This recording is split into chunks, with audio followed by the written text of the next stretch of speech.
Welcome back, detectives. Let's dive into another horrible case. The case of Aya Hashim. The Hashim family moved to the UK from Lebanon in November 2011, seeking a safer and more promising future. Aya's father, Ismail, wanted his children to have a good education and become valuable member of society. He applied for asylum for himself and his family, and after receiving a residence permit, they settled in Blackburn. Aya was a driven and ambitious young woman with big plans for her life.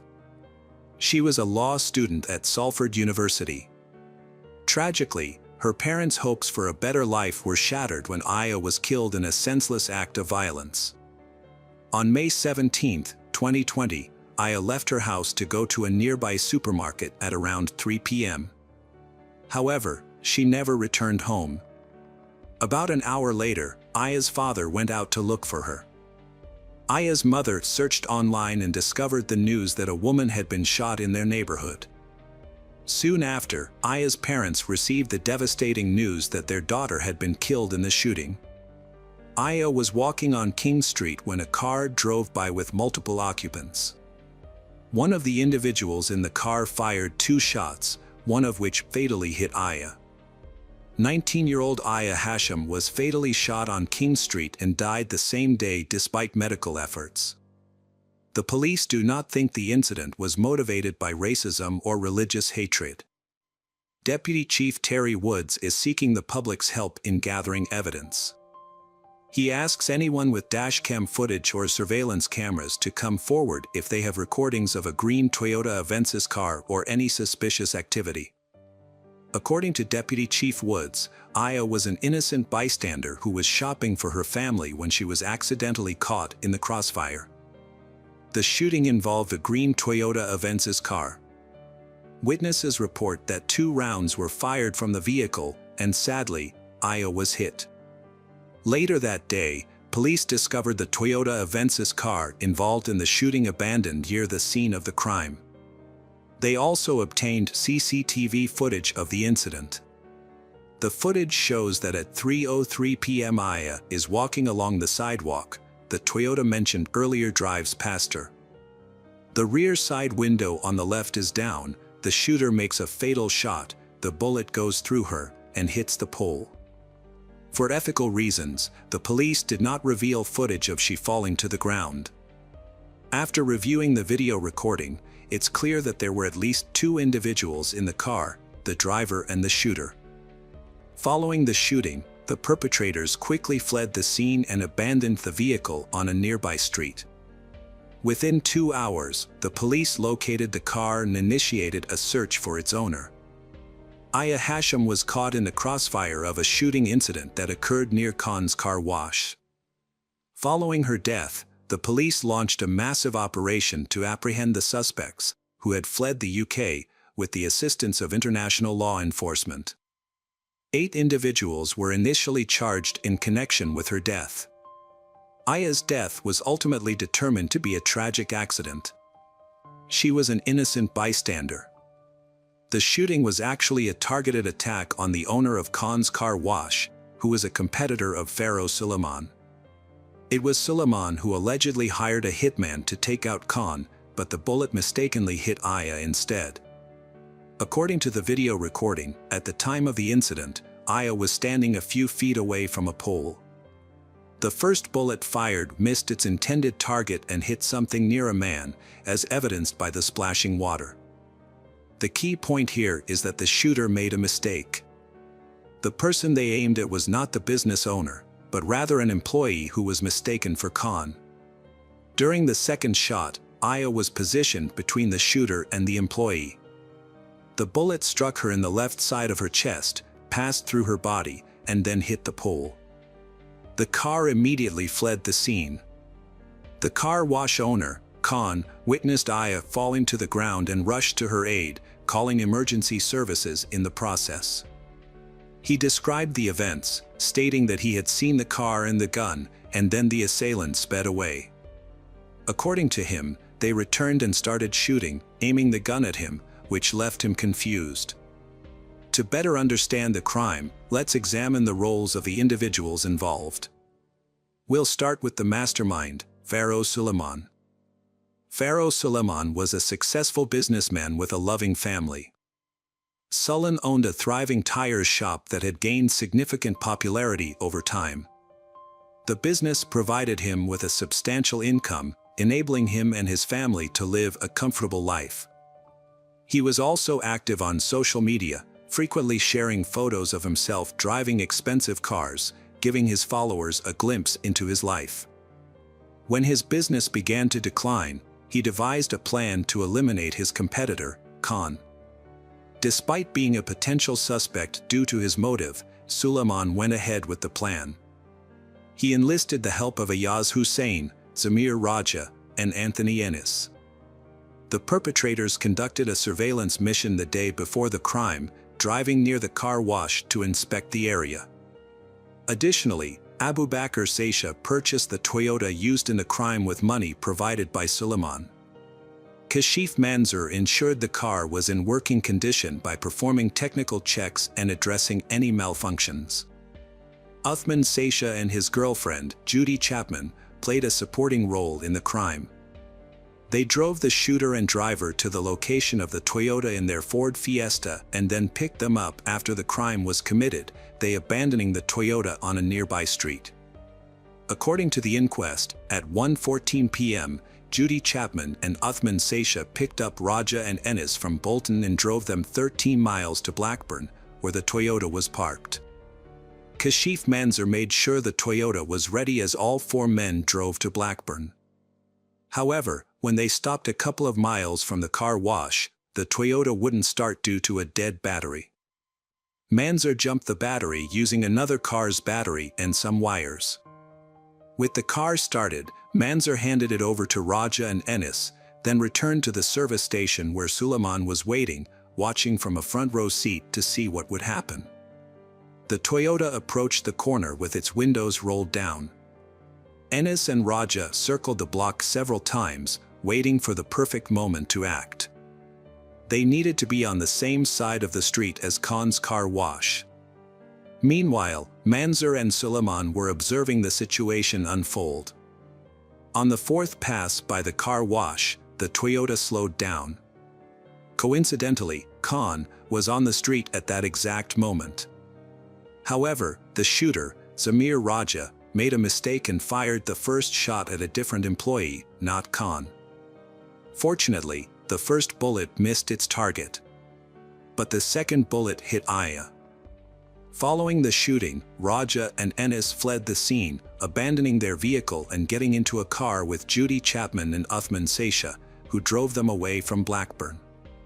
When police reviewed the video of Suleiman's store, Ayaz Hussein entered the store. Suleiman signaled to the others who were aware of the incident to leave the room and go to the second floor. Abu Bakr Saisha, who had bought the Toyota involved in the crime, was sitting behind them. When Abu Bakr Saisha overheard the police radio mention that the perpetrator's car had been found, he immediately got up to discuss something with Suleiman. 9 days after Aya's murder, Zamir Raja, the shooter, fled to Portugal and met Anthony Ennis, the driver of the Toyota, at Lisbon Airport. Both men had escaped the country. Meanwhile, the police were arresting the individuals involved in the crime. Pharaoh Suleiman, the mastermind, was arrested on May 18, the day after Aya's murder. Abu Bakr Saisha was arrested on May 19, and Judy Chapman and Uthman Saisha were arrested on May 20. Ayaz Hussein and Kashif Manzoor were arrested on May 21. Zamir Raja, who had hoped to return to England without being detected, was arrested at a London train station on June 6. Anthony Ennis was caught in Spain on July 4 and extradited to the UK. Aya Hashim was murdered and Khan, the owner of a car wash, was nearly killed in a violent crime.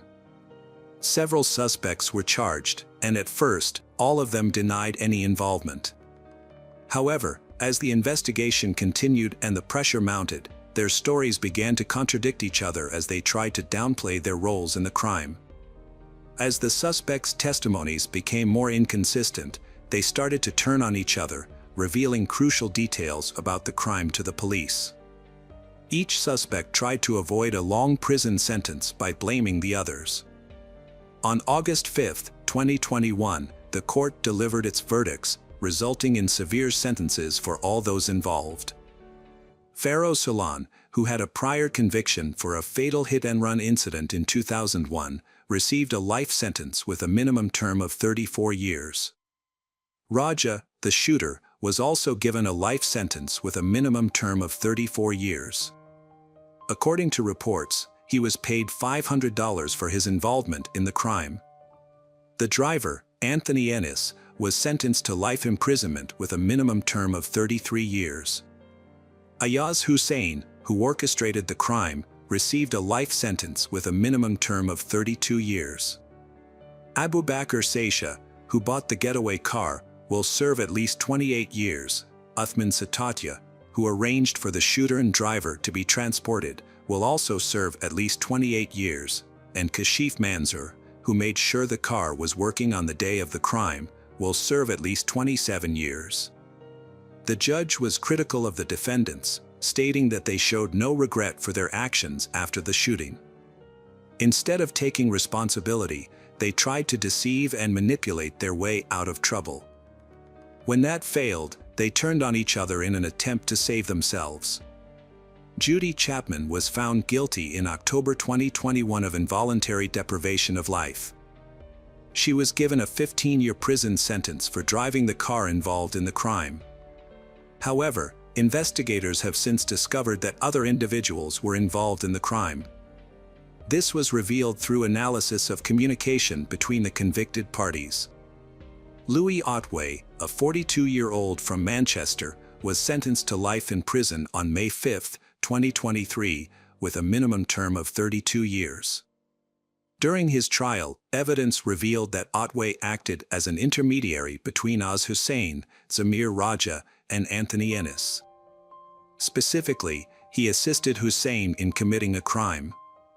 Another person, Banbridge, was also involved in the case. She was the 10th person to be found guilty.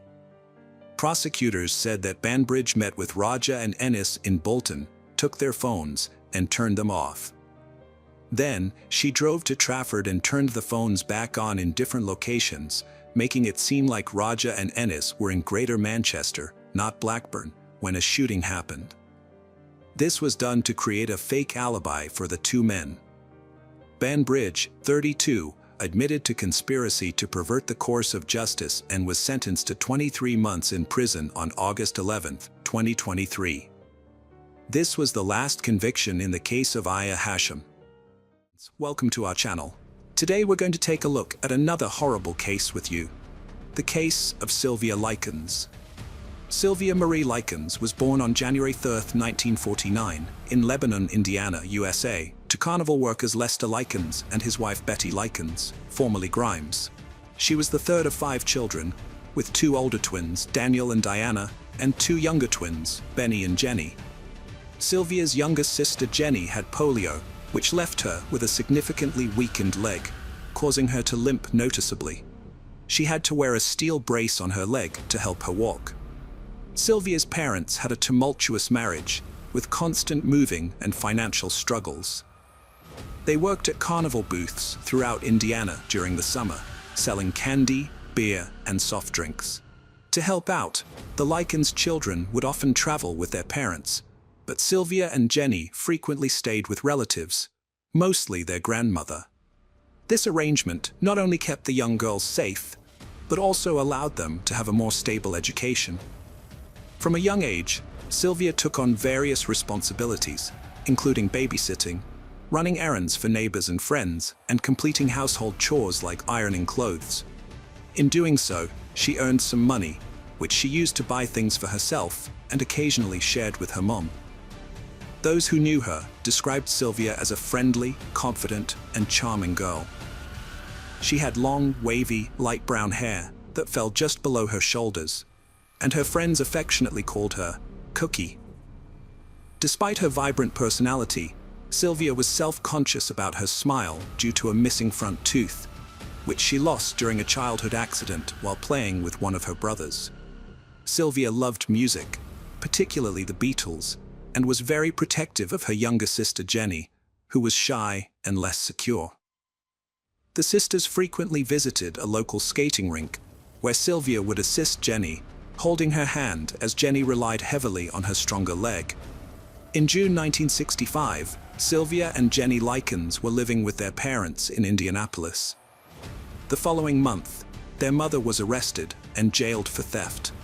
Shortly thereafter, their father arranged for his younger daughters to stay with Gertrude Benici, a mother of two girls, Paula and Stephanie, whom the Likens sisters had met at Arsenal Technical High School. Gertrude promised their father that she would care for the girls as if they were her own until his return, which was expected to be just after the 4th of July celebrations. The Likens sisters, Sylvia and Jenny, moved into the Benici home at 3850 East New York Street. Their father, older brothers, and eventually their mother went on the road with a carnival on the East Coast. As part of the arrangement, Gertrude Benici would receive $20 a week to care for the sisters until their family returned in November. At first, things seemed normal at the household. Sylvia got along well with Stephanie, bonding over their shared love of popular music and helping with household chores. The Likens sisters regularly attended Sunday school with the other Benici kids, and the pastor often commended Sylvia for her kindness and respect for sacred matters. However, when the payments for hosting the girls started coming in late, Gertrude's frustration mounted, and she began to mistreat them. This mistreatment involved physical punishments with thick objects, which eventually escalated into regular beatings, starvation, and humiliation. Sylvia faced the brunt of the abuse. Gertrude and her daughter Paula repeatedly accused Sylvia of engaging in inappropriate behavior with boys, which led to Gertrude physically kicking Sylvia in the groin and Paula physically attacking her. The girls were forced to eat food they disliked, and Sylvia was even beaten by Stephanie's boyfriend, Randolph Hubbard.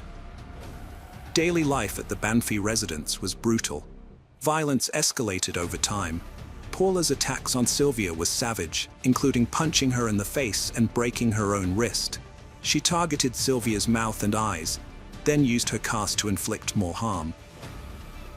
The sisters faced relentless verbal and psychological abuse, including Gertrude's cruel accusations of promiscuity and forced attacks on each other. The abuse of Sylvia didn't only come from the Banofsky family. Coy Hubbard and his friends would visit Gertrude's home, tormenting Sylvia physically and verbally. Gertrude and her kids would join in, inflicting harm. Neighborhood kids would beat Sylvia, using her as a punching bag, and Gertrude would humiliate her, forcing her to undress and perform sexual acts for their entertainment. Gertrude expelled Sylvia from school as punishment for stealing a gym suit, which Sylvia had done because Gertrude refused to buy her clothes. This cruelty led to severe physical abuse, including beatings with a police belt and kicks to the genitals. Despite Stephanie's attempts to intervene, Gertrude continued to torment them, inflicting further pain by burning their fingertips with matches and whipping them. A few days later, Gertrude again employed the police belt to repeatedly whip Jenny after she allegedly stole a single tennis shoe from school to wear on her stronger foot. Due to the escalating frequency and brutality of the torture and mistreatment, Sylvia gradually became incontinent, a condition for which she was denied access to the bathroom and forced to wet herself as further punishment. On October 6, 1965, Gertrude confined Sylvia to the basement, binding her with rope. She often kept Sylvia naked, providing her with minimal sustenance and frequently denying her water. Sylvia was consistently tied to the stair railing in the basement, her feet barely touching the ground. The Banfi family would occasionally interrupt their physical and emotional torment to watch their favorite TV shows.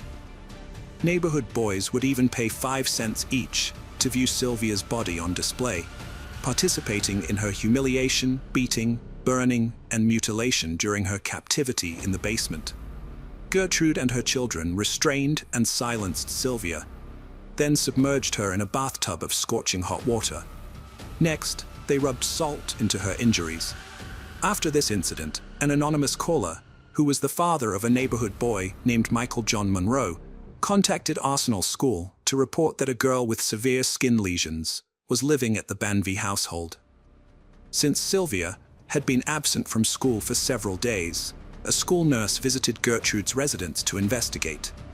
Gertrude claimed to the nurse that Sylvia had run away from home the previous week and that she was unaware of her current whereabouts. She also alleged that Sylvia's skin lesions were a result of her poor personal hygiene and that she was a negative influence on both her own children and her sister. The school did not pursue any further investigation into Sylvia's whereabouts or well-being. In mid-October, John Benazzi Jr. subjected Sylvia to a cruel and sadistic prank. He offered her a plate of soup, only to swiftly pull it away as she attempted to eat with her hands, which was difficult for her due to her severe malnutrition. Afterwards, Gertrude permitted Sylvia to sleep upstairs, but warned her that she must not wet the bed. Before going to sleep, Sylvia quietly asked Jenny for a glass of water, hoping to avoid dehydration. However, the next morning, Gertrude found that Sylvia had urinated on herself, and as a punishment, forced her to perform a humiliating and degrading act, masturbating with a glass bottle in front of the Banvey children. Shortly thereafter, Gertrude shouted for Sylvia to return to the kitchen, then ordered her to strip naked before proclaiming that she had branded her daughters, and now she was going to brand her. Gertrude began carving the words, "I'm a prostitute and proud of it," onto Sylvia's abdomen with a heated needle. When Gertrude was unable to complete the markings, she instructed 14-year-old Richard Hobbs to finish etching the words into Sylvia's flesh while she took Jenny to a nearby grocery store. In what Hobbs would later insist were short, light etchings, he continued to brand the text into Sylvia's abdomen as she clenched her teeth and moaned. Richard and 10-year-old Shirley forcibly took Sylvia to the basement. There, they attempted to inflict a burn on Sylvia's body, specifically beneath her left breast, using an anchor bolt to create a mark resembling the letter S. However, due to their mistake of applying part of the loop in reverse, the resulting deep burn scar would instead look like the number 3. On that grim night, after enduring terrible abuse, Sylvia told her sister Jenny that she knew Jenny didn't want her to die, but she was sure she was going to die. The next day, Gertrude woke Sylvia and forced her to write a letter while dictating its contents. The plan was sinister. They intended to deceive Sylvia's parents into believing that Sylvia had run away from the Banvey residence. The content of this letter was intended to frame a group of anonymous local boys for extensively abusing and mutilating Sylvia after she had initially agreed to engage in sexual relations with them. After writing the letter, Sylvia was again tied to the basement stair railing, while Gertrude finalized her plan to abandon her in Jimmy's forest with the help of John Jr. and Jenny. Gertrude offered Sylvia cookies, but she refused, saying, "Give them to the dog, I don't want them." Enraged, Gertrude forced the cookies into Sylvia's mouth, and then she and John brutally beat her, targeting her stomach. On the morning of October 26th, Sylvia's condition had deteriorated.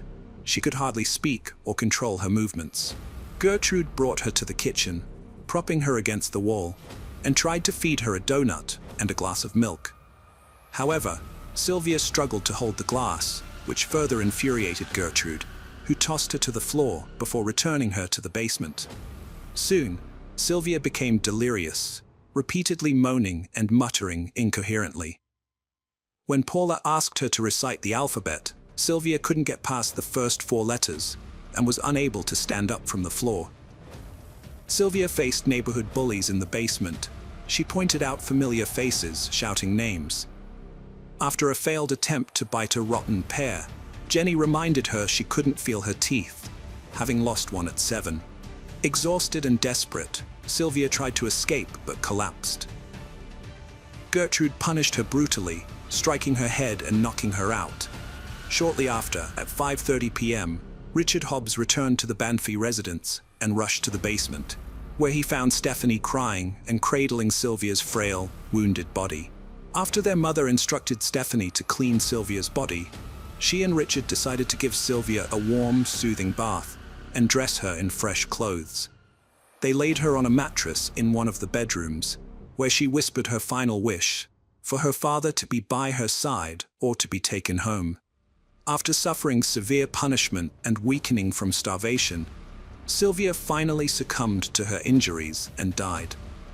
When Stephanie realized Sylvia wasn't breathing, she attempted to perform mouth-to-mouth resuscitation, while Gertrude hysterically screamed at the children in the house that Sylvia was faking her own death. Initially, Gertrude struck Sylvia's lifeless body with a book, yelling at her that she was lying and pretending, in a futile attempt to rouse her. Soon, overcome with panic, Gertrude instructed Richard Hobbs to call the authorities from a nearby payphone. When the police arrived at the address around 6:30 p.m., Gertrude escorted the officers to the bedroom, where she revealed Sylvia's brutally beaten and mutilated body lying on a dirty mattress. She then handed over the letter that Sylvia had been coerced into writing. Gertrude claimed to have cared for the young girl for over an hour before her death, applying antiseptic to her wounds in a futile attempt at first aid. According to Gertrude, Sylvia had run away from home with a group of teenagers. Returning to her house that afternoon, bare-chested and clutching the note.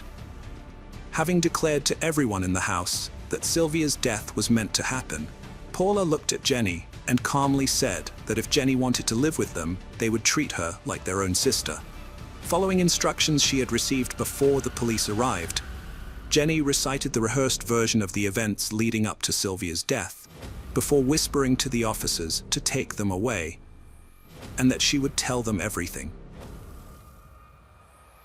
The formal statement from Jenny Likens led to the arrest of Gertrude, Paula, Stephanie, and John Jr. Benazzi on suspicion of Sylvia's murder just hours after her body was discovered.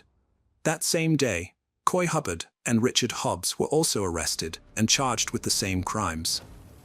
The three older Benazzi children, along with Coy Hubbard, were placed in a nearby juvenile detention center, while the younger Benazzi children and Richard Hobbs were held at the Indianapolis Child Guardians Home, all detained without bail pending trial. Initially, Gertrude denied any involvement in Sylvia's death, but only a day into her detention, she confessed to knowing the children and acknowledged that her daughter Paula and Coy Hubbard had physically and emotionally abused Sylvia. Gertrude also admitted to forcing the girl to sleep in the basement on approximately 3 occasions when she had wet the bed.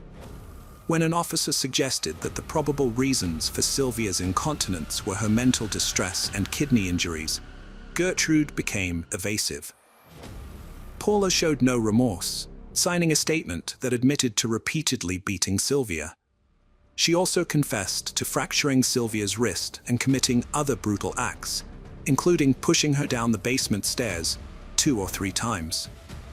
John Jr. confessed to whipping Sylvia once and frequently using his fist to abuse her, also admitting to burning her with matches on multiple occasions. The autopsy of Sylvia's body revealed over 150 separate injuries across her body, and she was severely emaciated at the time of her death. The injuries varied in location, nature, severity, and healing stage, including burns, severe bruises, and extensive damage to muscles and nerves. Her vaginal cavity was swollen and nearly closed, although an examination determined her hymen was still intact, debunking Gertrude's claims that Sylvia had been 3 months pregnant and the accusations of prostitution and promiscuity. The official cause of Sylvia Marie Likens' death was determined to be a subdural hematoma resulting from a severe blow to the right side of her head. The doctor also noted that the shock she sustained, primarily due to prolonged and severe injury to her skin and subcutaneous tissue, as well as chronic malnutrition, contributed to her demise. By the time her body was discovered, rigor mortis had fully set in, suggesting that she may have been deceased for up to 8 hours prior to discovery. Interestingly, although the autopsy revealed that Sylvia had been recently bathed, possibly post-mortem, this action may have accelerated the loss of body temperature and subsequent onset of rigor mortis. In May 1966, Gertrude Bissessi, her children Paula and John, and 2 neighborhood youths, Coy Hubbard and Richard Hobbs, were tried and convicted of neglect, torture, and murder in relation to Sylvia's death. Following 8 hours of deliberation, the jury found Gertrude Bicesi guilty of first-degree murder, sentencing her to life imprisonment. However, she was paroled in 1985. Paula was convicted of second-degree murder and released in 1972. Hobbs, Hubbard, and John were found guilty of manslaughter, serving less than 2 years in the Indiana Reformatory before being granted parole on February 27, 1968. In Indiana, the brutal murder and torture of Sylvia Likens is considered the state's worst crime. A seasoned investigator from the Indiana Police Department, with 35 years of experience, described it as the most sadistic case he had ever encountered. Sylvia tragically lost her life on October 26 in Indianapolis, Indiana, USA. Her parents were expected to return for her and her sister in November, but unfortunately, Sylvia passed away before their arrival. Sylvia and her sister Jenny lived in fear of reporting the escalating abuse and neglect to family members or school authorities. They worried that speaking out would worsen their already desperate situation. Jenny, in particular, struggled to overcome the urge to inform family members, fearing that Gertrude would retaliate by subjecting her to the same torture and abuse as her sister. Additionally, Jenny faced harassment from neighborhood girls who ridiculed and occasionally beat her whenever she mentioned Sylvia's situation. The middle-aged Bicesi couple, along with other families in the neighborhood, had suspicions or had witnessed signs of the girls being mistreated, but they were too afraid to report it to the authorities. Consequently, no one intervened to stop the abuse the Sylvia sisters suffered, and tragically, no one was able to rescue them from their horrific ordeal in time. In the aftermath, all those responsible for her torture and murder received prison sentences, although some did not serve their full terms. However, they cannot escape the guilt and horror they inflicted, which will haunt them for the rest. Hello friends, welcome to our channel. Today, we're going to take a look at another horrible case with you, the case of Dupont de Ligonnès. In early April 2011, the shutters of house number 55 on Boulevard Robert Schumann in Nantes, France, remained closed for the first time in years. This was unusual because the house, which belonged to the Dupont de Ligonnès family, was typically filled with the sounds of the family's 4 teenage children and their 2 dogs. The family consisted of Xavier, his wife Agnes, and their children. The neighbors, who were accustomed to seeing the shutters open even when the family was on vacation, noticed the unusual silence and alerted the local police, fearing something might have happened to the family. During the initial police inspections, no signs of the Dupont de Ligonnès family were found. However, on the 5th inspection, a horrific discovery was made. Xavier Dupont de Ligonnès was born on March 9, 1961, in Versailles, a western suburb of Paris. He was the eldest son of French Count Bernard Hubert Dupont de Ligonnès and his wife Geneviève Tertz. The family also had a daughter named Christine, born in 1966. When Bernard deserted his wife for a mistress, Xavier took on a leadership role in his family, caring for his mother and sister. Christine began to claim she received divine messages, which she transcribed during automatic writing sessions, similar to those of a surrealist poet. Her unusual beliefs gradually evolved into doomsday sermons, leading her to establish a cult called the Church of Philadelphia. This group attracted members of the aristocracy, whom Geneviève convinced were chosen to survive the impending apocalypse and participate in the world's rebirth. According to Geneviève, Christine was destined to give birth to the Savior, a child who would be the reincarnation of both Jesus and Satan, and thus bring salvation. Although Xavier inherited his father's noble title, he showed little interest in French traditions, instead being captivated by luxury, high-performance cars, and eccentricities. He also greatly admired the United States. Geneviève financially supported Xavier's extravagant lifestyle through significant donations from cult members, who were sworn to secrecy about their activities. On the beautiful island of Breha in 1974, Xavier formed a strong and lasting bond with Emmanuel Teneur. The two boys developed a deep, mutual understanding that continued throughout their lives. Although Emmanuel confessed his love for Xavier, which was rejected, their close friendship remained unaffected. 2 years later, Xavier met Agnès Hona, born on November 9, 1962, in Neuilly-sur-Seine, near Paris. Agnès was deeply devoted to her religion and worked as an assistant at the Blanche de Castille Catholic School in Nanterre, where she taught catechism. While little is known about her family, it is well documented that Xavier and Agnès developed a close relationship, which led to a brief but passionate romance before they eventually parted ways. In 1990, Agnès gave birth to her first child, Arthur, from a casual relationship. Soon after, she and Xavier rekindled their romance and decided to tie the knot. Xavier adopted Arthur as his own son, and 2 years later, they welcomed their first biological son, Thomas, who would carry on the family name. To mark the occasion, Xavier chose Emmanuel as Thomas's godfather. The couple went on to have 2 more children, Anne and Benoit. The family of 6 seemed to personify the ideal family unit, with Xavier appearing as a loving father and the children excelling academically, hinting at a bright future. Agnès was devoted to nurturing her children's faith, regularly taking them to Mass. Others perceived her as kind yet firm with her children. Around the year 2000, Xavier relocated his family to the United States, aligning with their individual interests and preferences. Xavier, a charismatic and multilingual individual with a discreet nature, was confident in his ability to blend in seamlessly in the United States. However, this endeavor ended in failure, resulting in substantial financial losses. Upon his return to France, he began to amass significant debts tied to his professional pursuits, which often seemed shrouded in ambiguity. Multiple investigations have portrayed him as a salesman. According to French media reports, financial struggles had been a persistent concern for Xavier over several years.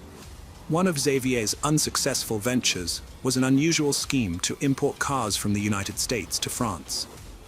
He also launched several small businesses, none of which saw significant success, including a hotel and restaurant guide for sales representatives, a customer loyalty system for restaurants, and an import scheme for cars from the United States to France. He was listed as the manager of the French Federation of Commerce, although the accounts for this enterprise were minimal.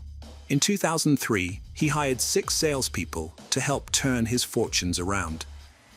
Xavier's work often took him away from home from Monday to Friday, earning him a meager annual income of around $4,200 in declared earnings.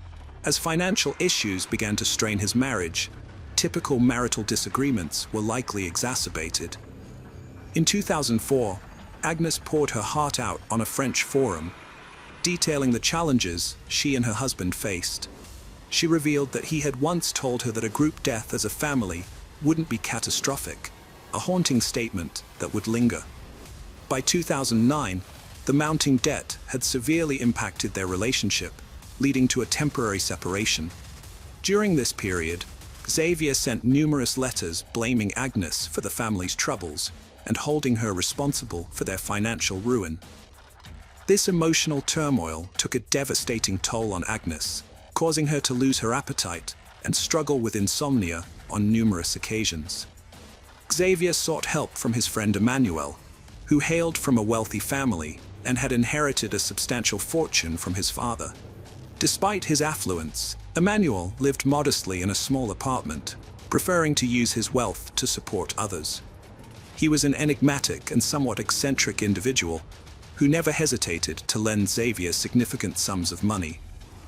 In addition to financial support, Emmanuel funded Xavier's travels and even co-signed for the house where Xavier eventually settled with his family in the late 2000s. Thanks to Emmanuel's generosity, the family resided in a cozy chalet located in the suburbs at 55 Boulevard Robert Schumann, west of N. As they settled in, the neighbors quickly formed the impression that Agnès was domineering and less pleasant than her husband. Behind closed doors, Agnes faced a personal crisis. She saw Xavier as both too fragile and paradoxically too rigid, almost militaristic in his behavior. While he played the role of head of the household, he was emotionally distant, lacking tenderness and affection, and sometimes even abusive. Agnes confided in her Thursday prayer group friends about her fears regarding Genev's control over Xavier. She painted her mother-in-law as a mentally unstable mystic, and her concerns ran deep. On January 20th, 2011, Bernard passed away, marking a significant turning point. Given the contrast between his lavish lifestyle and financial struggles, Xavier hoped his father's demise would yield a substantial inheritance. However, he was in for a rude awakening upon reviewing his father's estate, only to find a few papers, a rifle, a card, a ring, and some cash, which he promptly claimed. Within hours of Bernard's passing, Xavier used his father's card to withdraw cash. By February 2nd, he had obtained a firearms license, and by March 12th, he had purchased a silencer for the rifle. During this period, he also acquired quicklime and honed his shooting skills in his garden, targeting a balloon on a stand. When Emmanuel visited, he tried the rifle, unaware of any suspicious intent. Xavier downplayed the silencer, citing concerns about disturbing the neighbors. On Friday, April 1st, the two friends, Bernard and Xavier, visited a shooting range, where Bernard's inherited rifle drew considerable attention. The following day, Emmanuel called Xavier 5 times, and they engaged in a nearly hour-long conversation. The investigation suggests that the horror unfolded on Sunday, April 3rd. That evening, Xavier, Agnes, and their children went to the movies, followed by a pleasant dinner at a restaurant. Everyone was present, except for Thomas, who was studying at a Catholic university and resided in a nearby student hostel. After their night out, the family returned to their chalet, where neighbors caught a glimpse of them, and some family members exchanged text messages with friends and acquaintances. Xavier sent a message to Christine, detailing their dinner outing. The prevailing theory is that Xavier drugged his wife and children, waiting for them to fall asleep before shooting and burying them in the garden. He also killed the family's 2 Labrador dogs. Xavier's alibi was as dubious as his actions. On Monday morning, he began contacting people in his family's social circle from as early as 6 a.m. He phoned Agnes's workplace, claiming she was unwell, and contacted the children's schools, stating that Arthur, Agnes's son from a previous relationship, had been in a motorcycle accident and that Anne and Benoit were ill. By midday, he sent a letter to the restaurant where Arthur worked, announcing Arthur's resignation due to his father's alleged transfer to Australia. There was still Thomas to account for. On the same Monday, April 4th, Xavier met up with Thomas, having dinner with him at a restaurant near his university residence. After the meal, a tired Thomas returned to his room. Thomas received an urgent message from his father the following day, claiming Agnes was in a hospital after a bicycle accident and was in a mild coma. This prompted Thomas to travel immediately. However, it is presumed that Xavier had already killed Thomas, just like he did with his siblings and mother. Later that evening, Emmanuel had a 19-minute conversation with Xavier. At midnight, a friend of Thomas received a message from him, stating he was watching a movie with his father at home. But by then, Thomas was likely already dead. About an hour later, Xavier sent an email to Emmanuel, arranging to meet soon. Emmanuel replied, reminding Xavier that he had power of attorney and that the key was on the sailboat. Instead of trying to hide, Xavier went about his daily routine, going in and out of his house, leaving notes on the door, and withdrawing cash from ATMs.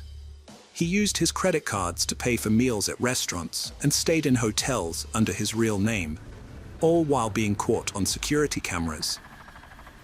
As time passed, neighbors began to notice something was off. The usually open windows of the chalet were closed. The family's 4 children were no longer seen. The dogs had stopped barking, and Agnes hadn't returned to work. It was as if the family had vanished into thin air. Piecing together the strange signs, worried neighbors alerted the authorities. When officers arrived, they found a nearly bare refrigerator containing only a few jars of preserves. In the kitchen, they discovered a still damp mop, and in the living room, a chest sat on the table and guitars lay on the sofa. It seemed as though the Dupont de Leon family had vanished into thin air. The scene was unsettling, with beds stripped of their sheets, picture frames empty, and closets devoid of clothes. Everything hinted at a sudden and mysterious departure. A few days later, on April 9th, a letter emerged, sent to family and friends. The letter claimed that Xavier had been recruited by the U.S. Drug Enforcement Administration and that the family had to go into hiding as part of a witness protection program, explaining their sudden disappearance and silence. However, neighbors were skeptical about this story, feeling that something wasn't quite right. They feared for the family's safety and urged the authorities to dig deeper. Xavier drove through southern France in his car as the case continued to attract media attention, leading to the emergence of more details from the past. On April 15th, security cameras recorded Xavier checking into a small hotel near Cannes, where he parked his car, grabbed a bag, and vanished into the nearby woods, marking the last time he was seen. Emmanuel made a surprising call to his mom, revealing secrets like his homosexuality, alcoholism, and depression. When cops searched the house again, they found a freshly disturbed patch of earth. After investigating, they discovered a concrete slab, leading to a grim find. Agnes and her 4 kids, shot and wrapped in bags with religious symbols, buried in burlap sacks with quicklime, along with the family dogs. In the master bedroom, a sleep apnea device was found, last recording at 3:27 a.m. on April 4th. Xavier may have spared Thomas due to his bond with Emmanuel. However, when questioned, Emmanuel's cooperative facade cracked, revealing inconsistencies in his story. 24 hours later, Nantes police searched Emmanuel's apartment, seizing his laptop. He then revealed his knowledge of Xavier's rifle. An examination of the hard drive uncovered emails between Emmanuel and Xavier, including one from April 6th that raised suspicions. Investigators began to suspect Emmanuel's involvement in Xavier's escape. Christine and JVV also faced scrutiny for their evasive answers about Xavier and the Church of Philadelphia. JVV dodged questions about Xavier's childhood and the sect's income, denying its existence.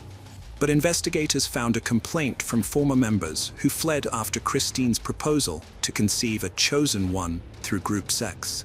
This revealed the sect's workings, including rich backers.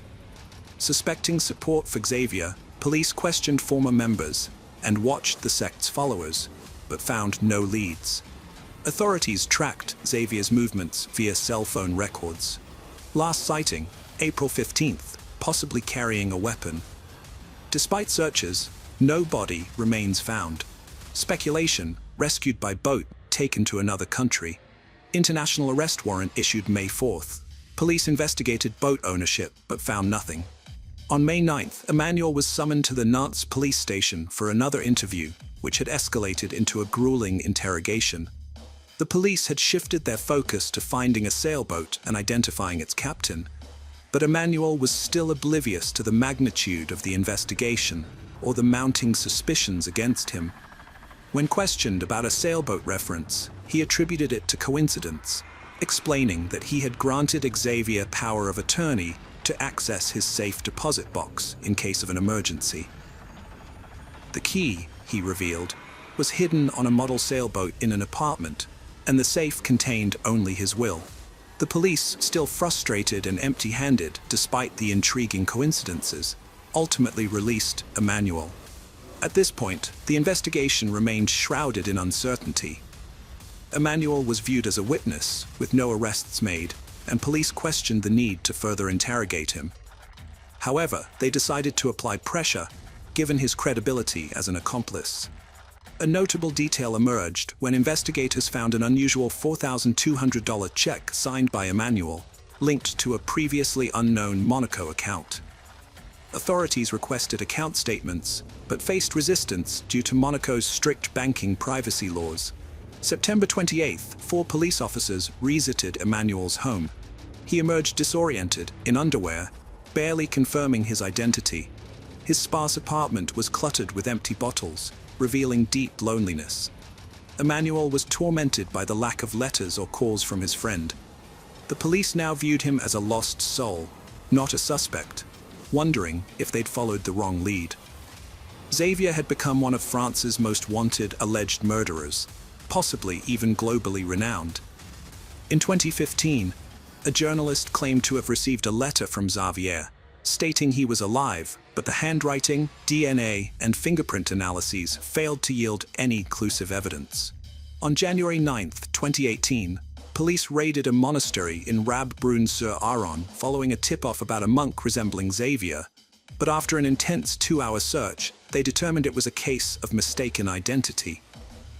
On January 18, 2019, Anduel died of a heart attack, and that same year, authorities arrested a man they believed to be Xavier at Glasgow Airport in Scotland, but once again, it proved to be a case of mistaken identity.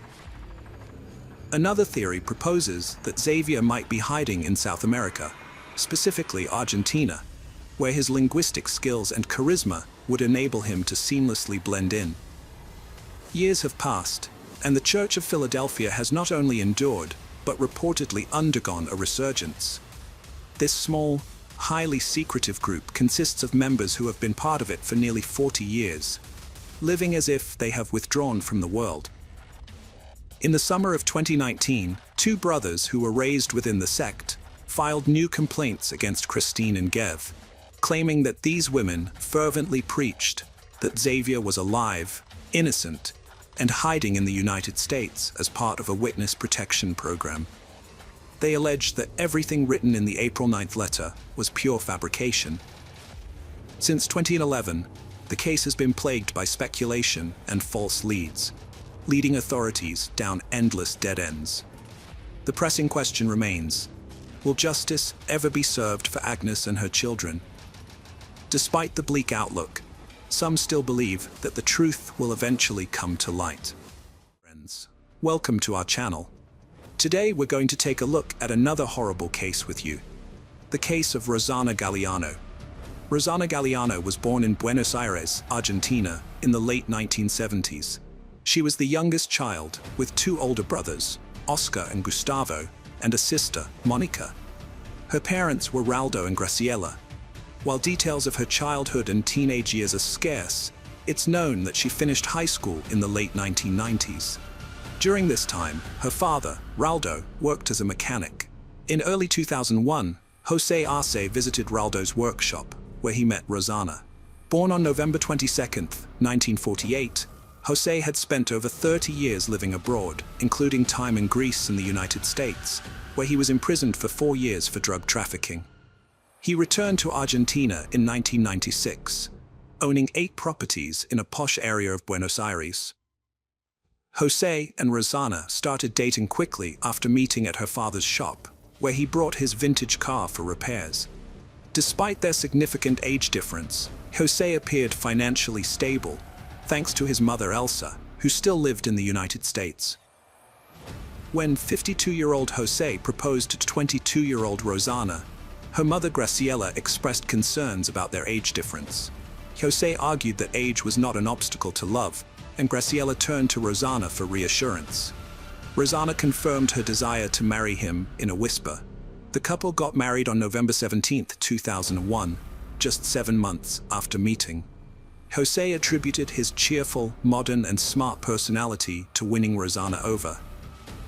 They soon had a son named Gono, but problems began to emerge soon after.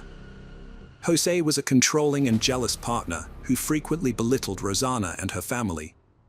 The emotional abuse escalated into physical violence, leaving Rosana feeling trapped and terrified. Jose's intimidating presence, reinforced by his possession of 2 guns, allowed him to maintain control, a situation that Rosana's family was painfully aware of. He would often flaunt his guns when they had visitors, or when he visited others. On one occasion, Rosana's brother Oscar witnessed Jose physically assaulting her while they were painting their house, telling her to shut up before hitting her. Another time, Rosana's father noticed bruises on her back, and she revealed that Jose had dragged her across the pavement. Despite these challenges, Rosanna and Jose had their second child, and Rosanna tried to make the relationship work, hoping to provide a stable home for their children. However, her efforts were consistently thwarted by Jose's temper and disrespectful behavior. Moreover, Jose's mother Elsa exerted control over their household from a distance, making decisions about their lives during her brief visits to Argentina. By 2006, Rosanna had reached her breaking point after enduring years of unbearable abuse, and she finally found the courage to report Jose for domestic violence. Her family, however, remained largely oblivious to the full extent of her suffering. Months later, Rosanna filed a second complaint, which included a request for a medical examination to document her injuries. It was then that she confided in her sister Monica, and the two made a pact to stay in close contact, reaching out to each other whenever something happened. Monica became Rosanna's safe haven and primary source of support, providing a refuge from the unbearable realities of life with Jose.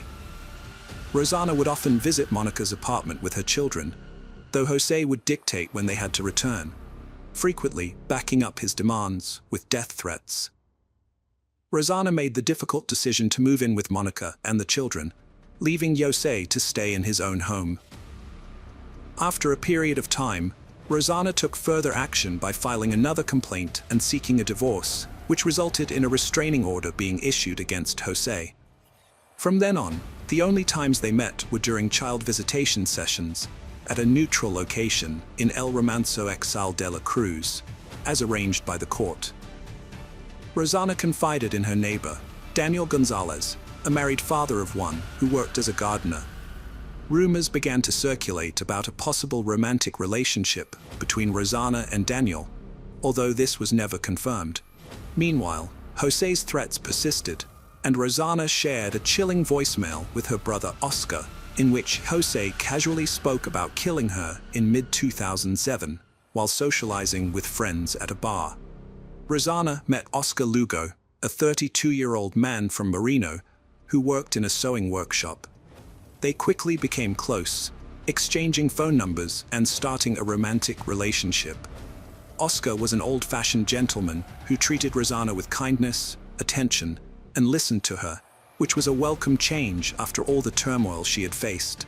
By December 2007, Oscar had become a part of Rosanna's holiday celebrations, even dressing up as Santa Claus to delight her two sons. However, their happiness was threatened by Jose, who was keeping a close eye on Rosanna's every move and was aware of her new relationship.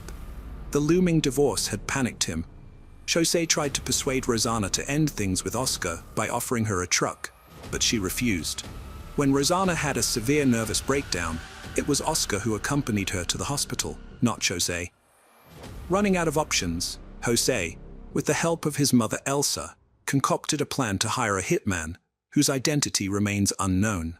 On January 16, 2008, Rosanna and her sister Monica went to El Rano to pick up her sons, aged 4 and 3. However, Jose delayed the handover, making excuses. At 9:15 p.m., Jose called Rosanna, claiming that Geronimo had a fever and that he would take him to the hospital and return him the next day. But Rosanna insisted on taking care of Geronimo herself and asked for the children to be returned. The call was brief, and Rosanna then went back inside. Around 10 p.m., Rosanna sent Oscar Lugo a casual text about their plans for the next day. Later, at 10:50 p.m., Rosanna and Monica sat down for dinner when Jose called again, unleashing a deadly trap. Rosanna stepped out into the garden to improve the reception, but a shadowy figure emerged from behind the trees and shot her 4 times with a .45 caliber gun. Monica, hearing the shots, screamed as Rosanna staggered and fell. Panicked, Monica tried calling 911, but the call wouldn't go through. She then asked her boyfriend to alert the police. Meanwhile, Oscar Lugo, oblivious to the events, attempted to contact Rosanna at 11 p.m., but got no response. He then tried to reach Monica, but she didn't answer. The police investigation revealed that the shooter had entered from an adjacent vacant lot. A witness reported seeing someone fleeing through a gap in the fence, but couldn't provide a clear description due to the darkness. Jose was left stunned after being questioned and subsequently requested a lawyer to take over the proceedings before departing the following day. Meanwhile, a red sweater was discovered during further searches, which Rosanna's relatives identified as belonging to Jose, solidifying his position as the prime suspect in their minds. The case garnered widespread media attention, sending shockwaves throughout the country and sparking a scandal as Jose and his mother publicly proclaimed his innocence, while also making disparaging remarks about Rosanna and suggesting that her multiple lovers should be investigated instead. After the incident, Daniel the gardener became reclusive, shunning all human contact. On the night of Rosanna's funeral, Raldo observed Jose lurking in the distance, watching from his truck without offering condolences or joining the mourners. Jose's defense strategy later focused on discrediting Monica, Rosanna's sister, and the sole witness by raising questions about her behavior, such as why her clothes bore no bloodstains and why she had prioritized calling for help over assisting her sister. However, this theory lacked credibility, and the investigators countered that the murder weapon was too heavy for a woman to wield. The detectives also highlighted a crucial point. Anyone familiar with the house would know that Rosanna had to venture outside to get a cell signal, suggesting a high degree of premeditation in the crime. During the investigation, Rosanna's sons were cared for by their father and grandmother Elsa, while their grandmother Graciela was granted limited access. In contrast, Monica and Oscar were denied access, with Jose citing safety concerns for his sons, despite the legal restrictions. The children longed to see their Aunt Monica, prompting Jose to occasionally allow supervised visits. Monica seized these opportunities to take the children to see a psychologist. Eventually, Graciela successfully obtained visitation rights, although she was denied guardianship. In a contemporaneous interview, Jose claimed that Rosanna had 4 lovers, all of whom had criminal records. According to Jose, Rosanna engaged in intimate relationships with these men to uncover their secrets, which she then leveraged to blackmail them for personal gain. Meanwhile, following threats, Oscar was placed under police protection as a protected witness in his sister's case, requiring him to wear a tracking bracelet. As 2007 drew to a close, investigators still lacked concrete evidence to bring charges against any of the suspects. However, a significant breakthrough came a year after the murder, when Jose was arrested in January 2008, charged with aggravated homicide due to their romantic relationship, premeditation, and the alleged involvement of multiple perpetrators. 4 years after the attack, Oscar exercised his visitation rights to take his nephews to play soccer, sharing a heartwarming hug with the 6- and 7-year-old boys. In April 2013, the trial commenced. Jose maintained his innocence during the May proceedings, but the trial was delayed when he suffered a stroke, ultimately pushing the final verdict to November 2013. The judges concluded that the murder was meticulously planned, bearing the hallmarks of organized crime. Jose and Elsa were found to have chosen the time and place for the attack, aware that a phone call would lure Rosanna outside, rendering her vulnerable. The court determined that financial motives drove the murder, as Jose sought to avoid splitting the marital assets. Jose and Elsa received life imprisonment sentences. The higher court upheld the conviction, citing Jose's threats, the domestic violence endured by Rosanna, and the dominant influence of his mother. The actual perpetrators of the shooting were never identified.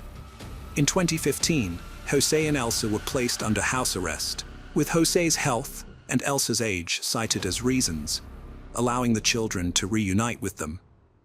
The media continued to follow the children's story for years, during which Monica and Graciela had no contact with them. The boys were shuffled between homes familiar to their father, but unknown to Rosanna's family. In January 2017, the court granted the children a weekend visit with their maternal grandparents for the first time. The Galliano family prepared their home with fresh paint, a thorough cleaning, and decorations, and Graciela cooked their favorite dish. That weekend, The Galliano home was filled with joy as the boys played soccer, video games, and even asked to sleep in their grandmother's bed, whom they hadn't seen in over 2 years. On November 24, 2018, Jose passed away after another stroke. The event was another devastating blow for the children, who attended their father's funeral. During the funeral, they expressed their concerns about their future to their Aunt Monica, who reassured them with calmness and love, promising to support whatever they decided. They chose to live with Monica, who then had to confront Elsa to communicate the boys' decision. Through these and many other instances, it was clear that Monica always prioritized her nephew's wishes, whether they wanted to talk or preferred silence. Monica's primary goal was to provide stability and comfort for the boys. In March 2019, Jono decided against switching schools, opting to stay close to his friends and see out his final 2 years. He returned to live with his grandmother, Elsa. Meanwhile, Monica pursued custody of Nahuan. Things appeared to be settling, but tragedy struck in late November 2019 when 87-year-old Elsa was hospitalized and shortly after passed away on November 30th. The following month, Monica was awarded custody of Nahuan. By the end of the year, Jono had moved in with a family friend of his grandmother's. Both brothers still required psychological support to cope with their traumatic experiences, with Jono grappling with depression. Their psychologist acknowledged the staggering sequence of events they had endured. In March 2020, Jono's housemate passed away, prompting him to take refuge with his Aunt Monica until October of that year. When he turned 18, Geronimo rented a small apartment and began living independently, supported by the income generated from his inherited properties. Meanwhile, Monica initiated legal proceedings to secure their inheritance, fearing they might be stripped of their assets. Nahuan, on the other hand, demonstrated emotional stability thanks to the support he received, and was encouraged to continue attending therapy as needed. Hello friends, welcome to our channel. Today we're going to take a look at another horrible case with you, the case of Marta del Castillo. Marta del Castillo was born on June 19, 1991 in Seville, Spain, to Eva Casanova and Antonio del Castillo. At 17, her life took a devastating turn. On January 24, 2009, Marta was chatting with her best friend, Silvia Fernandez, when she abruptly ended the conversation, telling her she had to leave in a hurry because her boyfriend Miguel Carcano was waiting downstairs. She promised to fill her friend in on everything when she returned, saying she needed to clarify some issues in their relationship. In the hallway, Marta encountered her father, who cautioned her against getting on Miguel's motorcycle, but she simply kissed him on the cheek and left. At 5:30 p.m., Marta departed, and as the hours ticked by with no sign of her, her family grew increasingly worried. Her mother began calling acquaintances who might know something about Marta's whereabouts, including Carcano. Everyone seemed to think she was with Miguel, but when he failed to answer their calls, Marta's father decided to visit the boy's house. He rang the doorbell repeatedly, but no one responded. It wasn't until they managed to contact Samuel Benitez, a close friend of Miguel's, that they learned Marta had been dropped off at his house around midnight. This struck Marta's mother as suspicious, given the time was only 11:45. At 2 a.m., Marta's family reported her disappearance, but they had no idea it would become one of the most sensational cases in the country's history. 4 hours later, the police disclosed that Marta's boyfriend, Miguel Carcano, was already a suspect. At 1:30 p.m., a third report was filed, but the police failed to act, leaving the family increasingly frustrated. It wasn't until 17 hours after the initial request for help, as stipulated by protocol, that the officers finally began searching for Marta. In the days that followed, the family took it upon themselves to gather statements from relatives and friends of the young girl. On January 27, 2009, the family held their first press conference, simultaneously launching a campaign to find Marta. The next day, approximately 2,000 people protested in Seville, demanding the young girl's safe return under the rallying cry, "We are all Marta."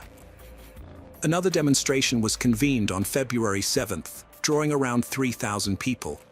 The case continued to captivate the nation, dominating television and newspaper headlines. After 21 days of searching, the police finally located Miguel Carcano on February 13th. The 20-year-old took full responsibility for the case, confessing that he had murdered Marta and dumped her body into the Guave River near his apartment. He also revealed a crucial detail: he did not act alone. He identified Samuel Benitez as one of his accomplices, claiming Benitez had helped dispose of the body. Benitez accepted culpability. Later, Miguel implicated Javier Garcia Marin, a troubled miner known as El Cuco, and Francisco Delgado, his brother, as well as his girlfriend Maria Garcia, as co-conspirators. All five were arrested. The subsequent interrogations yielded a wave of contradictions, while a thorough search for Marta's body in the river was simultaneously launched. On February 16th, Carcano repeated his statement before a judge, in contrast to his friend Samuel, who distanced himself from the case, denying any involvement in Marta's murder and attributing his earlier confession to police pressure on March 18th. Miguel Carcano requested to revise his statement, altering his account of events. He claimed that he and El Cuco had assaulted Marta at knife point, after which the miner strangled her. They then transported her body to Delgado's house and subsequently disposed of it in a garbage container. In response to these declarations, the judge ordered the search efforts in the Guave River to be suspended and redirected the investigation to a landfill. Marta's father pointed the finger at Delgado's girlfriend, as her father worked at a biological waste crematorium, suggesting that the body might have been incinerated. This theory gained significant media attention, but the police pressed on with their search. On November 16, 2009, Miguel's preventive detention term ended, and he was moved to a supervised flat to await trial. In February 2011, he faced retrial on charges of abuse and murder. Although he was cleared of these charges due to lack of sufficient evidence, he received a 2-year and 11-month sentence in a juvenile detention center for concealing Carcano's crimes. On October 17, 2011, the trial of the 4 adult defendants finally began. During the trial, Miguel Carcano provided new details about Marta's murder, stating he had struck her with an ashtray during a heated argument, which led to her death. He revealed that his previous statements about abusing her were false. His brother, his brother's girlfriend, and Benitez maintained their innocence, claiming they knew nothing about Marta's body, and that Carcano fabricated stories to shift the blame. By November 22, 2011, forensic police had confirmed the presence of Marta's blood on Miguel's jacket, and a mix of Miguel's and Maria Garcia's genetic profiles on a roll of fabric tape, a cord, and an extension cable believed to have been used to strangle Marta. This evidence contradicted Maria Garcia's alibi, as she had insisted she was only at the crime scene in the early morning and was unaware of the incident. The discovery of her lie led to accusations of desecrating the body and cover-up. Furthermore, the police identified up to 5 fingerprints on 3 alcohol bottles, including one belonging to El Cuco. Benitez was the only suspect against whom no evidence was found. By this point, the 5 youths were under intense public scrutiny.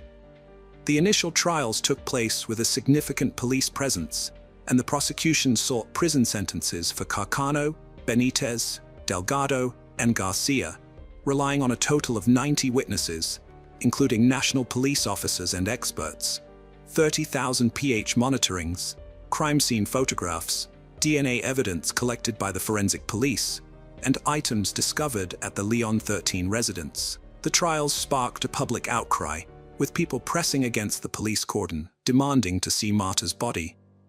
Delgado and his girlfriend emerged, shrouded in bacchus and sunglasses, but they couldn't evade the crowd. A woman confronted them, hurling insults, while others tried to rip off their sunglasses, pushing them to expose their faces to the throng. During the trial, El Cuco's mother granted an interview, her face obscured. She vehemently maintained her son's innocence, claiming neither she nor he had any knowledge of Marta's whereabouts. Journalists' skepticism was palpable, labeling her a liar, but she remained unfazed. She received a considerable sum of €10,000 for the interview. A few days later, Marta's family petitioned for the earnings to be regulated and the money to be used to face her son's impending sentence. A key witness, a taxi driver, testified that he drove Delgado on the night of the crime. Shaken by a colleague's recent murder, he remembered a bald, bearded man who stared at him intensely and was dropped off at Leon 13th Street, the crime scene, for €8. However, the defense argued the fare should have been €5, not €8, questioning the driver's credibility. Marta's parents testified, describing the deep pain and suffering they were experiencing as a result of the situation. They had been forced to give up their jobs, seek psychiatric help, and even struggle with depression. Marta's sisters, their other two daughters, were also going through a very difficult time. The whole family just wanted the ordeal to come to an end. The jury's verdict in 2012 disappointed the family. Carcano got a 21-year, 3-month sentence for the girl's murder. He was banned from the city for 30 years and ordered to pay €280,000 to her parents and €30,000 to each sister for moral damage. 3 individuals, Delgado, Maria Garcia, and Sanel Benitez, were released from custody due to lack of evidence linking them to the crime scene at the time of the murder. The following year, Delgado and Benitez took action against Marta's family, demanding they cover the trial costs. In response, Marta's father vowed to pursue justice beyond Spain's borders, criticizing the country's justice system as outdated. He even threatened to take his case to Strasbourg, home to the European Parliament and the European Court of Human Rights. In December 2011, Marta's mother penned a heartfelt letter to Carcano, who was incarcerated at the time, pleading with him to end the anguish of not knowing the whereabouts of her daughter's body. She yearned for Marta to rest in peace in a place where she could visit, bring flowers, and converse with her. However, Carcano never responded to the letter. On January 24, 2012, 3 years after Marta's disappearance, widespread demonstrations erupted in cities and towns across Spain, demanding justice for the young girl. Incarcerated and facing threats from fellow inmates, Carcano later attempted to take his own life. As a result, he was transferred to a therapeutic unit, where he was denied visitation rights and phone privileges. The murderer was extremely active during his imprisonment, concocting as many as 7 different accounts of the crime, which led to several lawyers abandoning his defense. In his 2013 testimony, he implicated someone close to him as the perpetrator. Carcano claimed an argument erupted between him and his brother over the mortgage on their house at Leon 13. Before that, he wrote a letter to his family expressing his desire to stop covering for Delgado. According to this latest testimony, a dispute arose over a fraudulent loan, and the conversation escalated to the point where Delgado allegedly threatened his brother with a weapon. When Marta intervened, she supposedly received a fatal blow from the butt of Delgado's gun.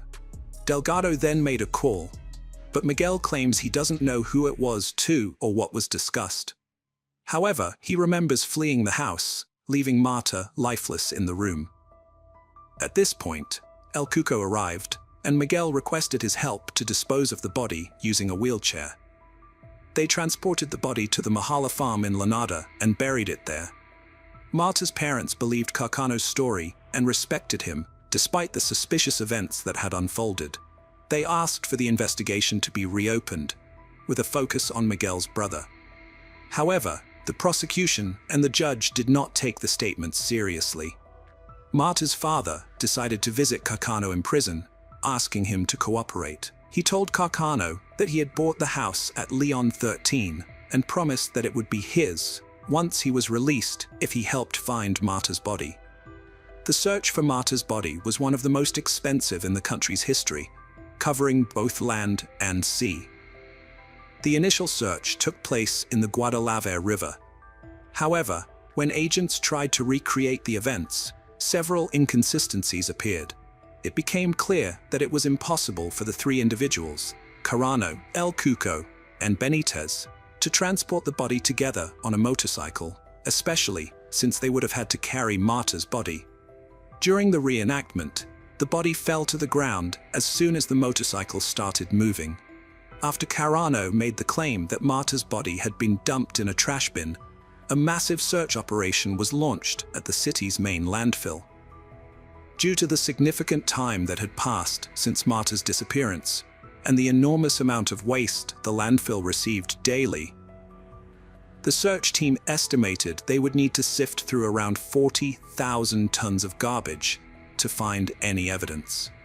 The search effort lasted 32 days, but was unsuccessful, mainly because Carano kept changing his story, providing up to 4 different locations where he claimed the body was buried, prompting new searches each time. Search paused due to lack of funds during Interior Minister Alfredo Perez's tenure. In 2013, Carano accused his brother of Marta's murder, providing a new location. Despite damaged credibility, a new search was launched. Carano guided police to the area, but failed to provide precise directions. Police excavated 6 farms, scanning 10,000 square meters, but found no evidence. All the searches were in vain, and at the request of the parents, the search for the body was halted on 2015. The public ministry asked the defendants to jointly compensate the Ministry of the Interior with a sum of $666,329. Oscar presented himself to Roselia, Marta's mother, as a criminal, but in reality, he was an infiltrator seeking a confession. Over time, they began to meet frequently, and Roselia trusted him with the keys to her house. Oscar recorded 600 hours of conversation between Roselia and her surroundings. In October 2011, El Cuco was already granted release permits from the juvenile center to which he had been sent for covering up for Carano. During a conversation, Oscar asked the young man if he thought the police were following him, to which El Cuco responded affirmatively, asserting they would do so to find out where they got rid of Marta. This statement forever incriminated him. After finishing talking, El Cuco immediately realized what he had said and quickly rectified, asserting he hadn't done anything, while Oscar played along as if he hadn't noticed. In other tapes, El Cuco mocked the police's efforts to find the body, and Roselia discussed how inept the investigators had been for not auditing the calls from her mobile phone. Despite the hard work of the man, those 600 hours of recordings were never judicialized. Only in 2022, 13 years after Marta's disappearance, did the infiltrators' work yield results. On May 26, 2022, dozens of people, especially neighbors of Marta's family, gathered at the courthouse doors wanting to accompany them due to the celebration of the new judicial process. Roselia and El Cuco arrived at the courthouse shielded by the police, with the young man being entirely covered, wearing a large hoodie, a balaclava, sunglasses, and even gloves, while Roselia was wearing sunglasses, a mask, and a headscarf. In 2011, El Cuco declared that he had not been in the flat on Lyon 13th Street where the crime occurred, but with several friends.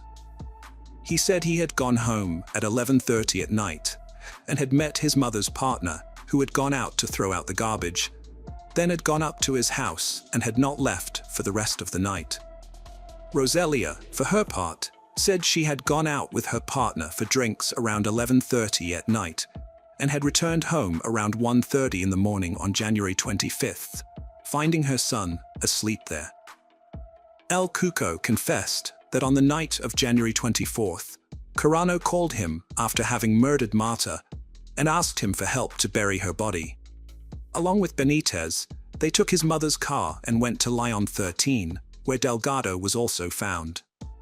Meanwhile, Roselia was at the bar and stayed there until 4:30 in the morning when she got home, and her son was still missing.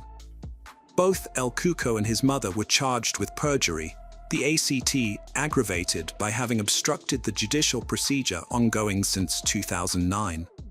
Both El Cuco and Roselia accepted responsibility for their acts.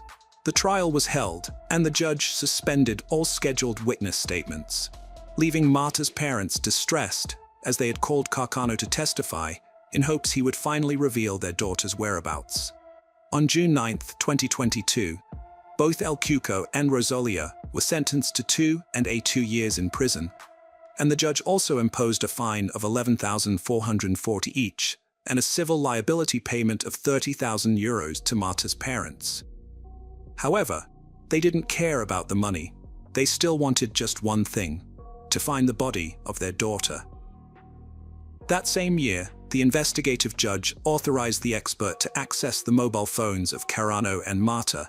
However, he did not grant permission to do the same with the rest of the individuals involved in the case, as there currently is no evidence against them. Carcano consented to his phone being examined, insisting they would find evidence pointing to his brother as the actual murderer. Yet the main goal was to determine the location of the long-sought body. Although looking for new leads in the criminal case was prohibited, the expert never submitted his findings, and thus the case was closed indefinitely in November 2022. 13 years after Marta's murder, the civil court decided to close the separate investigation for the search of the body, deeming the legally stipulated investigation period as expired without any new significant discoveries. Marta's parents came to terms with the fact that Carcano would never reveal the location of their daughter's body and decided to sell the flat where the crime occurred. Marta's case will join countless other unresolved cases worldwide, with documents gathering dust on a desk. Welcome to our channel. Today we're going to take a look at another horrible case with you. The case of Kate Waring. Kate Waring was born in Charleston, South Carolina, into a loving family with 2 siblings and parents who worked hard to provide the best possible life for their children. From a young age, Kate demonstrated a deep love for animals, which led her to volunteer at various animal shelters during her teenage years. Apart from her compassion for animals, Kate was also an accomplished dancer with a wide circle of friends and a radiant personality. To all appearances, Kate grew up in a supportive and nurturing environment, and in many ways, this was true. However, Kate's life took a dramatic turn just before she went off to college.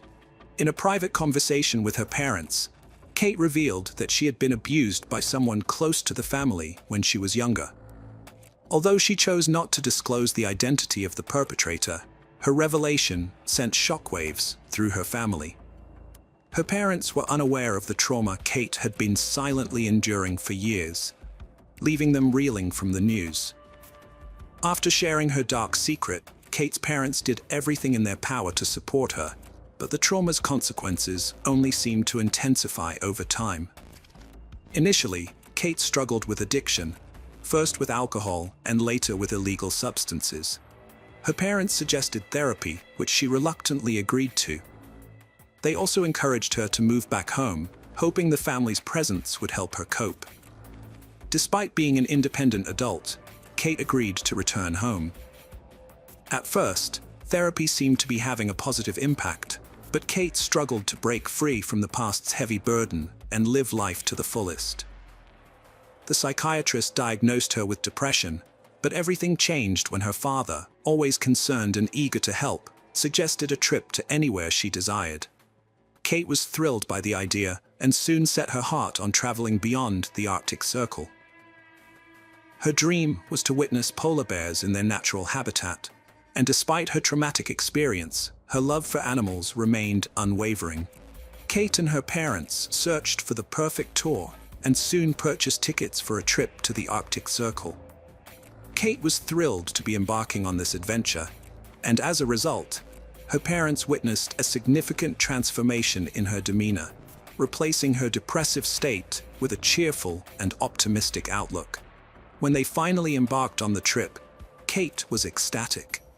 During the journey, Kate and her parents had a fantastic time on the boat, which took them to the Arctic Circle, where Kate befriended a Russian tourist.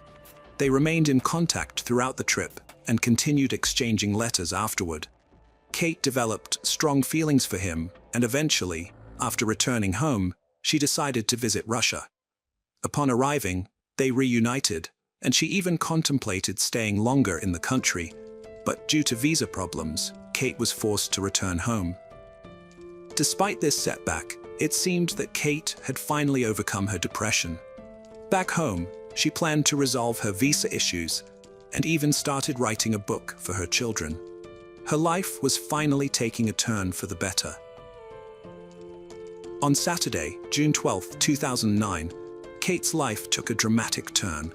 Her family was away on a business trip, leaving her alone at home. Normally, Kate would call her father to reassure him that everything was okay, but this time, she failed to do so. Her concerned father tried calling her back, but there was no response. Given Kate's past struggles with alcohol and substance abuse, he asked someone to check on her at home. When the person arrived, Kate was nowhere to be found, but her bedroom light was still on, suggesting she might return soon. However, she didn't show up. Furthermore, Kate had left behind her essential medication, which she was supposed to take regularly. Despite their growing anxiety, Kate's parents decided not to panic and waited for her return, considering her age of 28 and ability to take care of herself. Her father decided to wait until Monday before involving the police. On Monday morning, Kate Waring's father received a call from the bank. A bank employee informed him that someone had tried to cash a check worth more than $4,000, supposedly signed by Kate. However, the bank couldn't get in touch with Kate directly, and as her father was a co-signer on her account, they reached out to him instead. The situation seemed highly unusual because Kate's father was certain that his daughter only had a few $100s in her account, which is why the bank's security team contacted him. However, Kate's signature on the check appeared genuine. They also provided the name of the man who had brought in the check, Ethan Mack. The father did not recognize him, but since the bank authenticated Kate's signature, he assumed the man was an acquaintance of his daughter. Nevertheless, he decided to contact the police, as Kate remained unreachable. The detectives began investigating Kate's disappearance, and Ethan Mack was their first point of inquiry. He claimed to have known Kate for years and stated that she had written the check to settle old debts. According to Ethan, he frequently provided Kate with money for clothing, jewelry, and other purchases. Conversations with Kate's friends revealed that she had been friends with Ethan for an extended period, although they indicated that their relationship had never been romantic in nature, despite being close. Ethan claimed that he and Kate met on Friday night and dined at a restaurant together. Afterwards, he drove her home and went about his own business. He even produced correspondence with Kate, which corroborated his account of their dinner. Ethan allowed the detectives to search his house, where he lived with his mother, as well as his car. Although the search yielded nothing suspicious, the police still found the situation surrounding the check to be peculiar and were not quick to dismiss him as a suspect. Ethan eventually called the police station, demanding to be left alone. The police worked to reconstruct the timeline of the Friday night Kate was last seen. She had met with her therapist that afternoon, followed by a trip to the gym. Later, she entered a store, purchasing a bottle of wine. Security cameras captured her on the phone at that time, possibly speaking with Ethan, who later picked her up and they headed to a restaurant. Kate's parents remembered another unsettling detail. On the day she vanished, Kate had mentioned having some problems, but refused to elaborate. Her parents didn't recall this conversation until days later. Unfortunately, this information didn't aid the search, as weeks passed and Kate remained missing. Her parents felt the police weren't doing enough, given Kate's troubled past. However, in August, the case gained new life when a group of former police officers, led by lawyer Andy Savage, took it up. This group had been privately investigating unresolved cases, and Kate Waring's case had caught their attention. The team of 5 individuals, all with extensive police experience, began investigating Kate's disappearance. Former detective James Randall was the first to examine Kate's bedroom, where he found 2 suspicious elements. The first was a packet of medication that Kate regularly took, which was concerning because her parents confirmed she would never intentionally stop taking it. Therefore, the fact that the packet was left at home was alarming. The second suspicious element was Chinese currency on Kate's bed, which was peculiar because her parents had no idea where she had obtained it or why she needed it. The team then involved Bobby Mitter, an expert in gathering online information about individuals and tracking them. His skills proved invaluable, and he quickly discovered that on the night of her disappearance, around 10 p.m., Kate had called her friend James, who did not answer the phone. Instead, she left him a very troubling voicemail, claiming someone had stolen her credit cards. The investigation also revealed that her phone was last active at 1:53 a.m., when for some reason she called her own voicemail. Further investigation led team member Lewis to discover that the call was made from the area of James Island, which was a few kilometers from Kate's house. Another team member, former homicide detective Eugene Fraser, made an intriguing discovery. He spoke with several acquaintances living in James Island and found it odd that Ethan Mack, who had voluntarily let the police inspect his home, did not actually live there. Instead, he rented an apartment in a nearby building, which Eugene was fortunate to uncover because one of his acquaintances happened to be the landlord of the apartment Ethan had rented. Digging deeper, the detectives discovered that the police had barely scratched the surface in their investigation into Ethan. A cursory search of his mother's house was all they had done.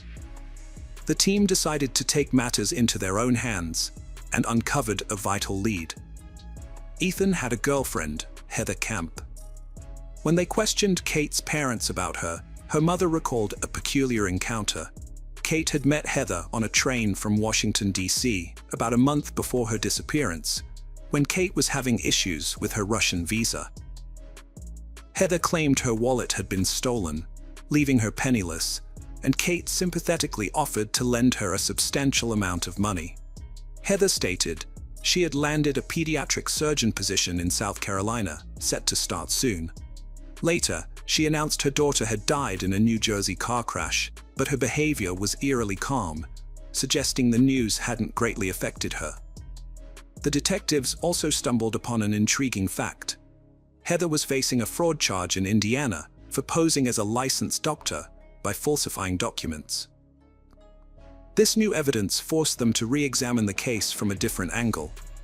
They presented their findings to the police, but the authorities were surprisingly uncooperative and unwilling to continue the investigation. The team understood that the only way to get the police to take action was to gather irrefutable proof that linked Heather to Kate's disappearance. To achieve this, the team went to great lengths.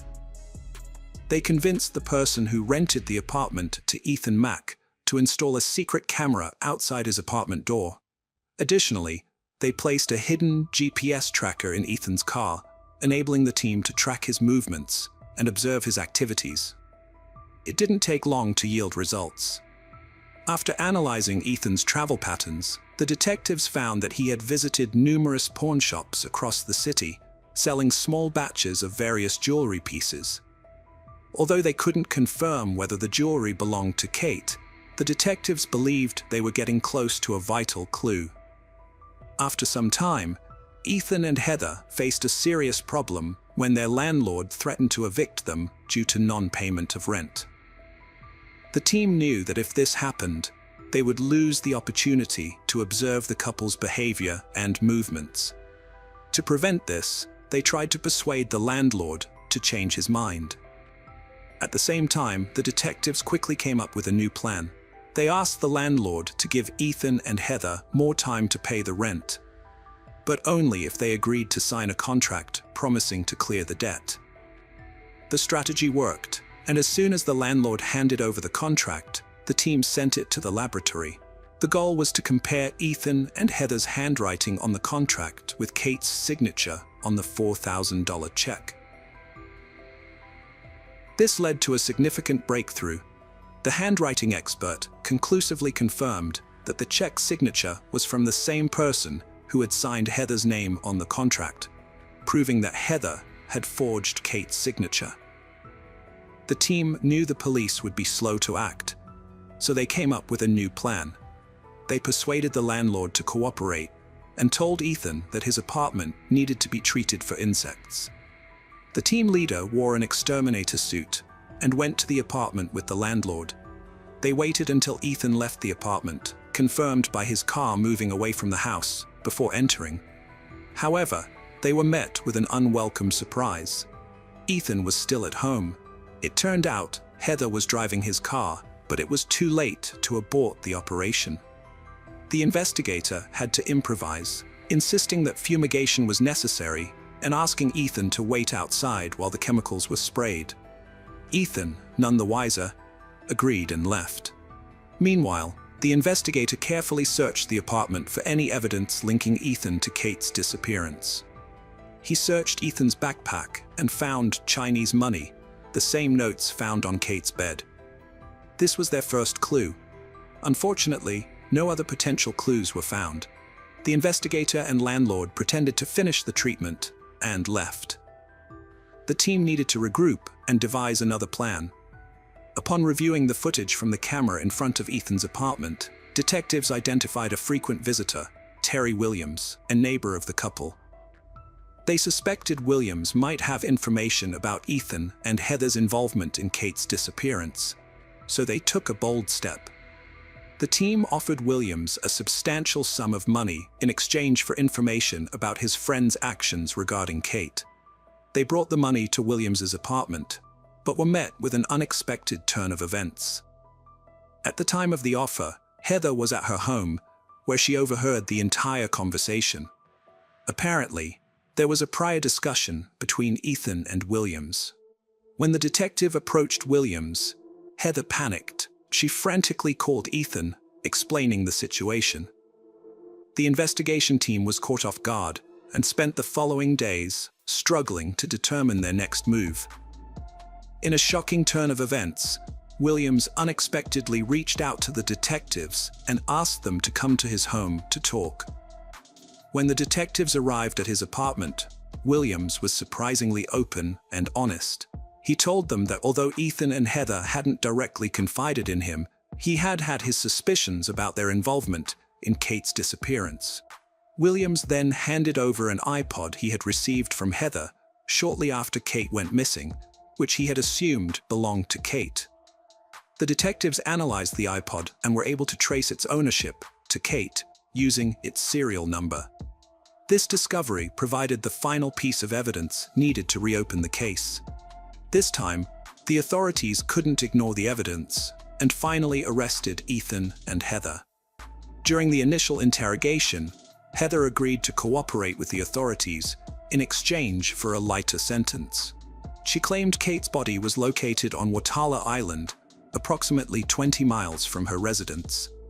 A police search team scoured the area all day, but failed to find Kate's body.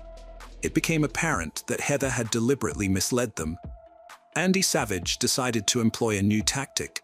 Recognizing that Heather was likely directly involved in Kate's murder, he met with her and promised to help. Andy offered her a deal. In exchange for revealing the exact location of Kate's body, he would assist in getting her off the forgery charges. Heather, believing it was her only chance, agreed. She provided a detailed description of the location, indicating that Kate's body was still on the outskirts of Watala Island. The detectives, minus the police, decided to investigate the location without alerting the authorities. However, they faced disappointment and did not find Kate's body. The next day, they returned and made a discovery. They found the remains of the young woman. Although the forensic doctors could not determine the cause of death, the perpetrator soon began to confess. In August 2009, Heather signed a confession for murder, obstruction of justice, and bank check forgery. It was discovered that she had been committing fraud for years and had targeted Kate as her next victim during a trip from Washington. Later, she met Ethan and began a relationship with him. Ethan's trial began in October 2010, during which the prosecution presented Heather's testimony to reconstruct the events surrounding Kate's disappearance. According to Heather, on the day Kate vanished, Kate discovered that Heather had deceived her and stolen her credit cards. Kate threatened to inform her father, which would likely lead to police involvement. Heather confided in Ethan, who sided with her despite his long-standing friendship with Kate. The investigation revealed that Kate was not alone with Ethan that night. Heather was also present. It appears that the pair attempted to negotiate with Kate at the restaurant to prevent her from exposing the deception.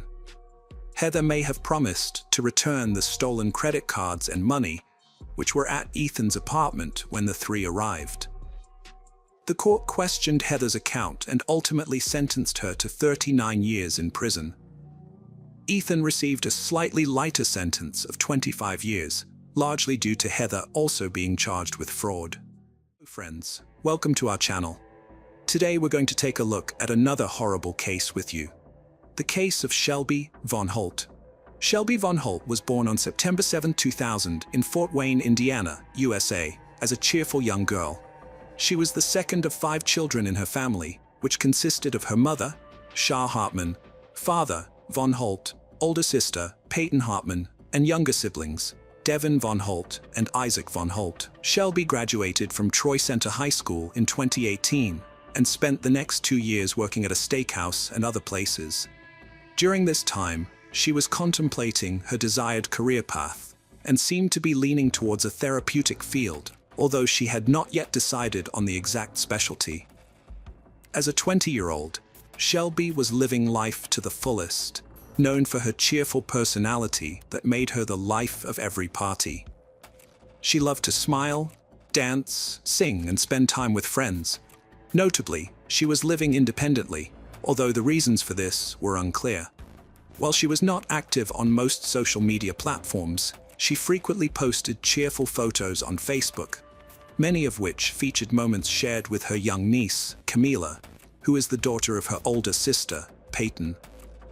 According to her mother, Shelby met Valerie Rose Hardick, a 22-year-old woman, on Facebook. Although they reportedly did not have a close relationship, Valerie's life is shrouded in mystery, with rumors of a troubled childhood, questionable associations, and potential mental health challenges.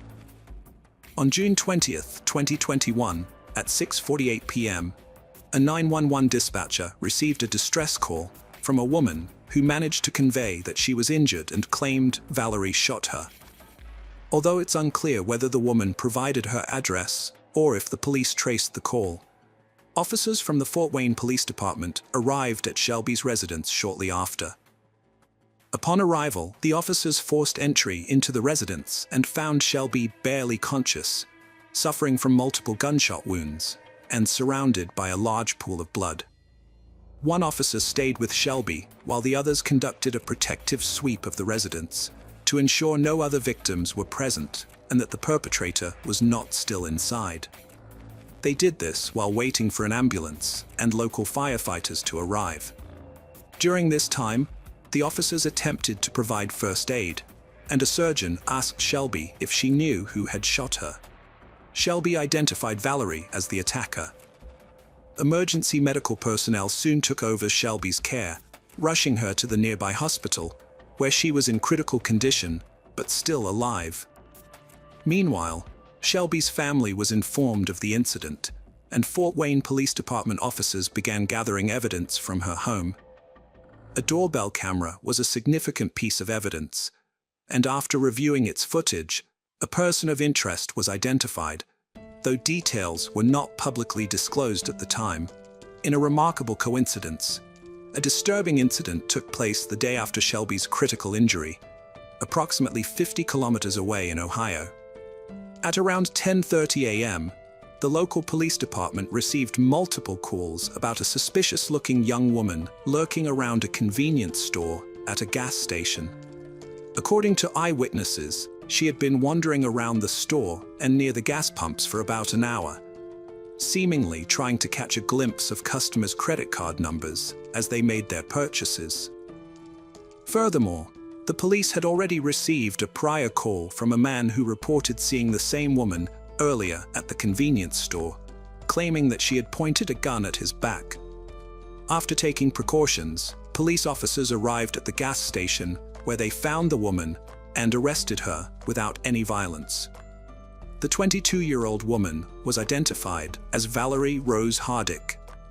She had a 9mm handgun on her, which was the same type of weapon used in the attack on Shelby. Shelby had already identified her attacker as Valerie, which made the police even more certain they had the right person. The car Valerie was driving was the same one captured on Shelby's doorbell camera, leaving the scene just before Shelby called for help. Although the investigation is ongoing, Valerie was taken into custody and transferred to the county jail, where she will await her court hearing in the local municipal court. Shelby was clinging to life after being gravely injured by 89mm bullet wounds to her chest and abdomen.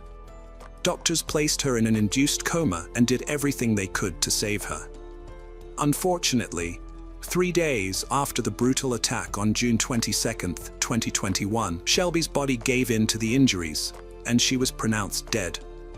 According to her mother and media reports, Shelby died after undergoing 4 complex abdominal surgeries that did not yield the desired results. She received 20 blood transfusions, but the medical outlook was always bleak. If Shelby had survived, doctors believed her legs would have needed to be amputated. The brutal murder raises questions about what could drive someone to commit such a heinous crime. According to the limited information available, investigators attributed the motive to jealousy. It is alleged that Shelby was dating a man who Valerie was strongly attached to, although his identity was not revealed. Valerie was charged with criminal assault and aggravated threats.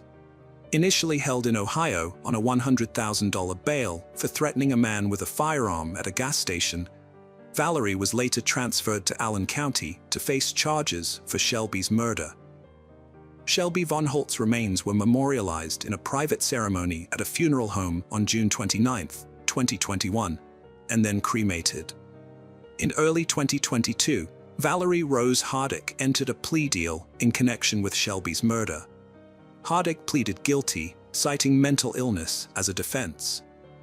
As part of the deal, the prosecution dropped a charge related to the use of a firearm during the crime, which could have added 20 years to her sentence.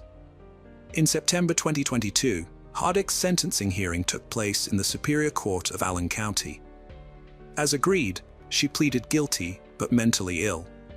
During the hearing, her defense attorney presented mitigating circumstances, including her difficult upbringing, marked by her stepmother's death, abuse by her stepbrother, and a history of mental health issues. However, the prosecutors emphasized the jealousy motive behind Shelby's murder and highlighted Hardick's criminal history, which had escalated over time. They also noted that Hardick was on probation at the time of the murder, having been part of an alternative program due to previous charges. Throughout the hearing, Valerie's behavior was inconsistent. At times, she seemed coherent and fully aware of the situation, but at other moments, she appeared nervous, distracted, and even smiled at Shelby's family. Despite this, she answered the court's questions accurately. Although the exact content of her statements was not specified in media reports, it was noted that she never expressed remorse or apologized to Shelby's family. Shelby's parents, on the other hand, poignantly conveyed their profound loss during their victim impact statements. Shelby's father reminisced about his daughter's love for symbolic icons like peace signs and how she was still finding her way in life at the time of her murder. He reflected on Valerie's demeanor during her guilty plea, stating that her voice conveyed a lack of remorse. The grieving father asserted that by admitting to intentionally killing Shelby, Valerie seemed to take pride in her crime, which demonstrated a clear lack of regret. Toby expressed his belief that there was more to the story behind Valerie's motivation for killing Shelby than just jealousy, and he referenced the defense's argument about Valerie's mental health issues. Shelby's father pointed out that many people in prison have mental health issues, and he vowed to continue seeking answers about the tragedy. In a heartfelt reflection, Toby noted that there were 2 tragedies in this case. The first was the shocking and agonizing death of his daughter, and the second was Valerie's decision to throw away her future in a fit of rage. He acknowledged that Valerie's children would greatly suffer as a result. It was revealed that Valerie, who was 22 years old, had at least 2 children, although no further details about them were publicly disclosed. The grieving father said that the tragedy wouldn't stop at the graveyard or in the courtroom, because true justice couldn't be achieved in such a tragic situation. However, he said he had forgiven Valerie in order to find peace within himself, which he believed was guided by his faith in Christ. He was confident that Shelby was with God and reiterated his deep love for her. Shelby's mother, Shauna, also spoke about her feelings. She remembered her daughter as a princess from the day she was born, describing her as a kind spirit who would always help a friend, no matter the distance. Shauna vowed to attend all possible appeal hearings that Valerie's defense might initiate in the future. She shared the pain of remembering her lifeless daughter and the helplessness she felt, unable to protect her. All she could do was lay her head on Shelby's chest as her daughter lay in a medically induced coma. She publicly praised her daughter's courage, saying that Shelby had managed to name her attacker twice and fought hard for her life after being attacked. Shauna detailed the severe injuries Shelby suffered, explaining that her heart was racing at an unsustainable pace. Although Shelby's medical expenses totaled nearly $500,000, Shauna didn't seek compensation because they were waived following her death. The funeral expenses alone were around $115,000, but Shauna emphasized that she didn't expect to receive any compensation and didn't want any money from Valerie. Holding back tears, Shelby's mother poignantly expressed that memories were all she had left, and she wished she could trade places with her daughter. She noted that some days, the grief was so intense that she couldn't muster the strength to get up. After the legal representatives finished their presentations and the victim's family statements, the court awaited the judge's verdict. Under Indiana law, the sentence could range from a minimum of 45 years to a maximum of 65 years, with an average of 55 years. Valerie's defense team requested the minimum sentence, citing various mitigating factors, while the prosecution sought the maximum sentence. Before making his decision, the judge pointed out that it was clear the murder was planned in advance, and Valerie was fully aware of her actions. Her decision to flee to Ohio further supported this. While the judge acknowledged that Valerie had a difficult upbringing, marked by inadequate education, personal traumas, and mental health issues, he emphasized that she already had a growing criminal record at the time of Shelby's murder, including pending charges for a separate crime. Despite her past attempts at rehabilitation, her criminal history and lack of success in those attempts meant her traumatic past could not be used as an excuse. Taking these factors into account, the judge sentenced the 23-year-old Valerie to the maximum possible sentence of 65 years in prison. He also ordered the destruction of the weapon used in the murder. According to the American Correctional System's records, Valerie is currently incarcerated in an Indiana women's prison, with the earliest estimated release date being June 18, 2027, at which time she will be 72 years old. After the court session, Shelby's parents said they were satisfied with the verdict. However, they later made it clear that no verdict could ease their pain, especially since Valerie would be spending her days in prison. Shelby's mother emphasized that she would always miss and remember her daughter. This case is particularly notable because the victim, who was mortally wounded, was able to identify her killer. A prosecutor not involved in the case explained that when a dying victim identifies their attacker, this is known as a dying declaration. These statements provide a crucial lead for detectives and are the only exception to the hearsay rule in court trials, ensuring that the most reliable evidence is presented.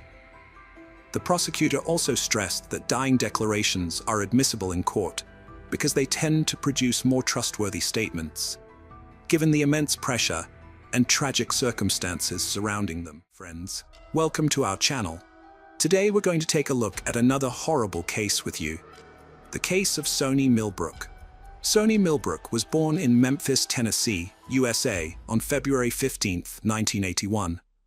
She grew up in a close-knit family with 2 sisters, 3 brothers, and a large extended family, which allowed her to form a strong bond with her cousin Jenny during her teenage years. In 1998, at the age of 17, Sony became a popular student at her high school. The same year, she met Lelth Moody, a man in his 20s, and began a romantic relationship with him. Unfortunately, the relationship turned out to be abusive, and Elth's violent behavior left visible marks on Sony's body. Despite this, they had 4 children together, 3 girls and a boy named after Elth. A year later, in 1999, Sony's mother noticed a bruise on her chest. Sony confessed that the bruise was caused by her friend Leith, who was controlling and often tried to isolate her from her friends and family. In the same year, Sony moved into an apartment in the Fraser neighborhood of Memphis. However, her new home was soon vandalized, with furniture slashed, clothes missing, the television destroyed, food smeared on the walls, and personal hygiene products scattered everywhere, including down the stairs. On the mirror, someone had written, "Kiki loves you" in red nail polish, with Kiki being Leith's nickname. On October 31, 2000, Sony, her cousin Pamela, and Leith went to a bar called Mirage. While they were there, Leith slapped Sony and threw a drink in her face. Sony and Pamela left the bar and sat in the car, where Sony was visibly shaken and trembling.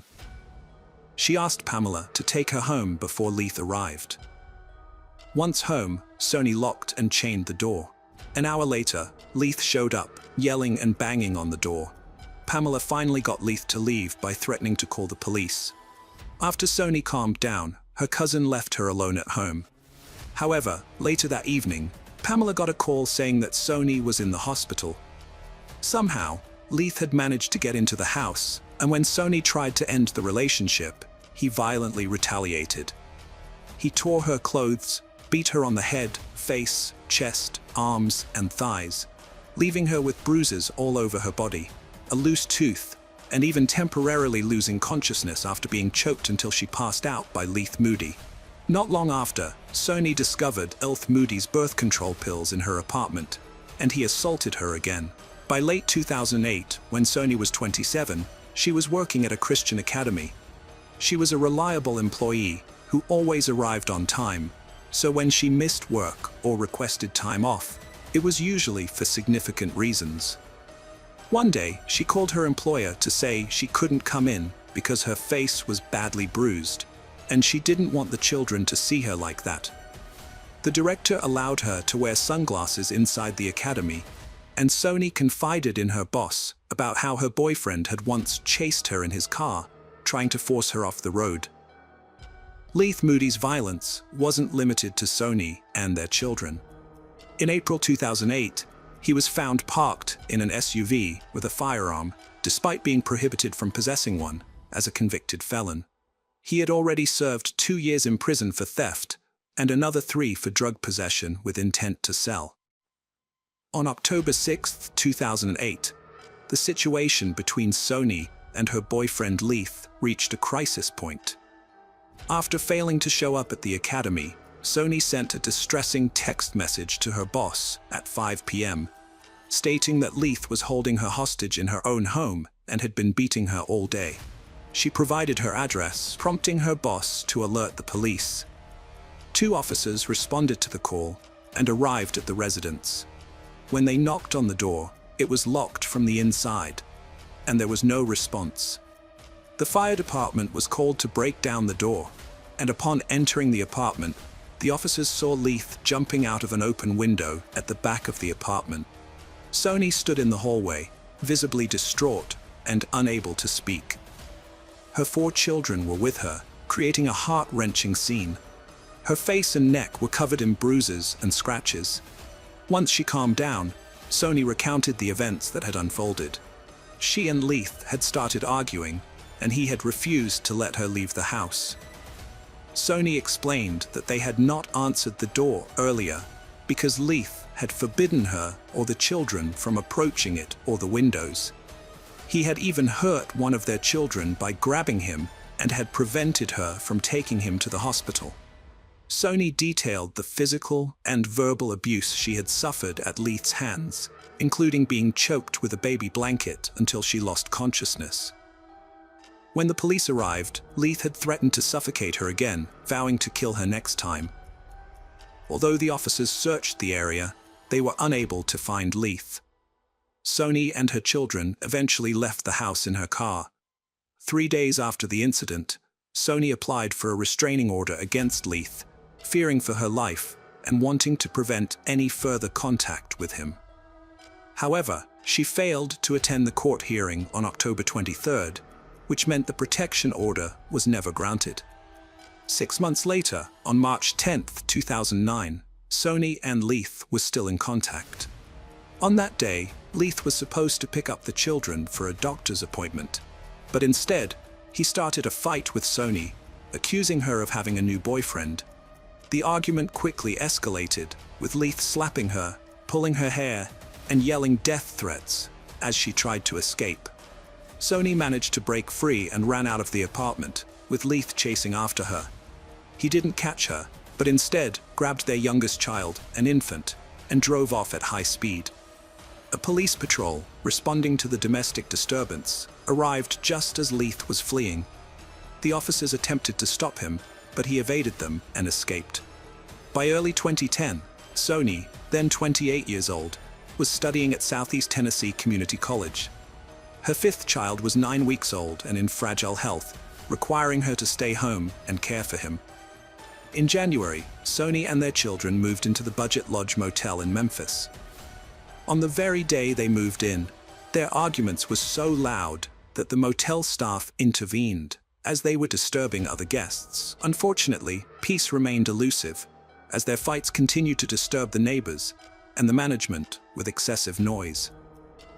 On January 22nd, a hotel security guard witnessed Leith in a highly agitated state when he arrived at high speed in Sony's car. He began shouting at her while she stood on the second-floor balcony with their children. During the heated argument, Leith threw a bag of groceries at her. The security guard intervened, telling Leith that he needed to keep the noise down and refrain from throwing objects, and that the argument should be continued inside their room. However, Leith responded by telling the guard to mind his own business, locked the car, and walked away, with the guard following him to a third-floor room that was not registered under anyone's name.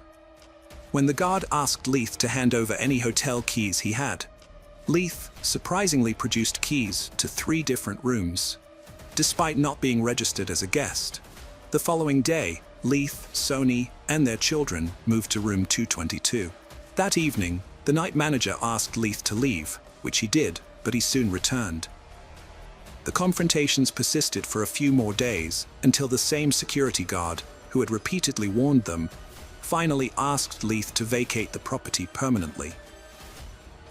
As Leith went to the parking lot, the receptionist attempted to calm him down, and the guard warned him not to return that night. Leith got into the car and drove away. On January 26th, Sony privately shared with Pamela that a lot was going on in her life and that she was currently staying at a motel. She hinted that she had something important to confide in Pamela and promised to get in touch if she ended up leaving the motel or if her boyfriend did.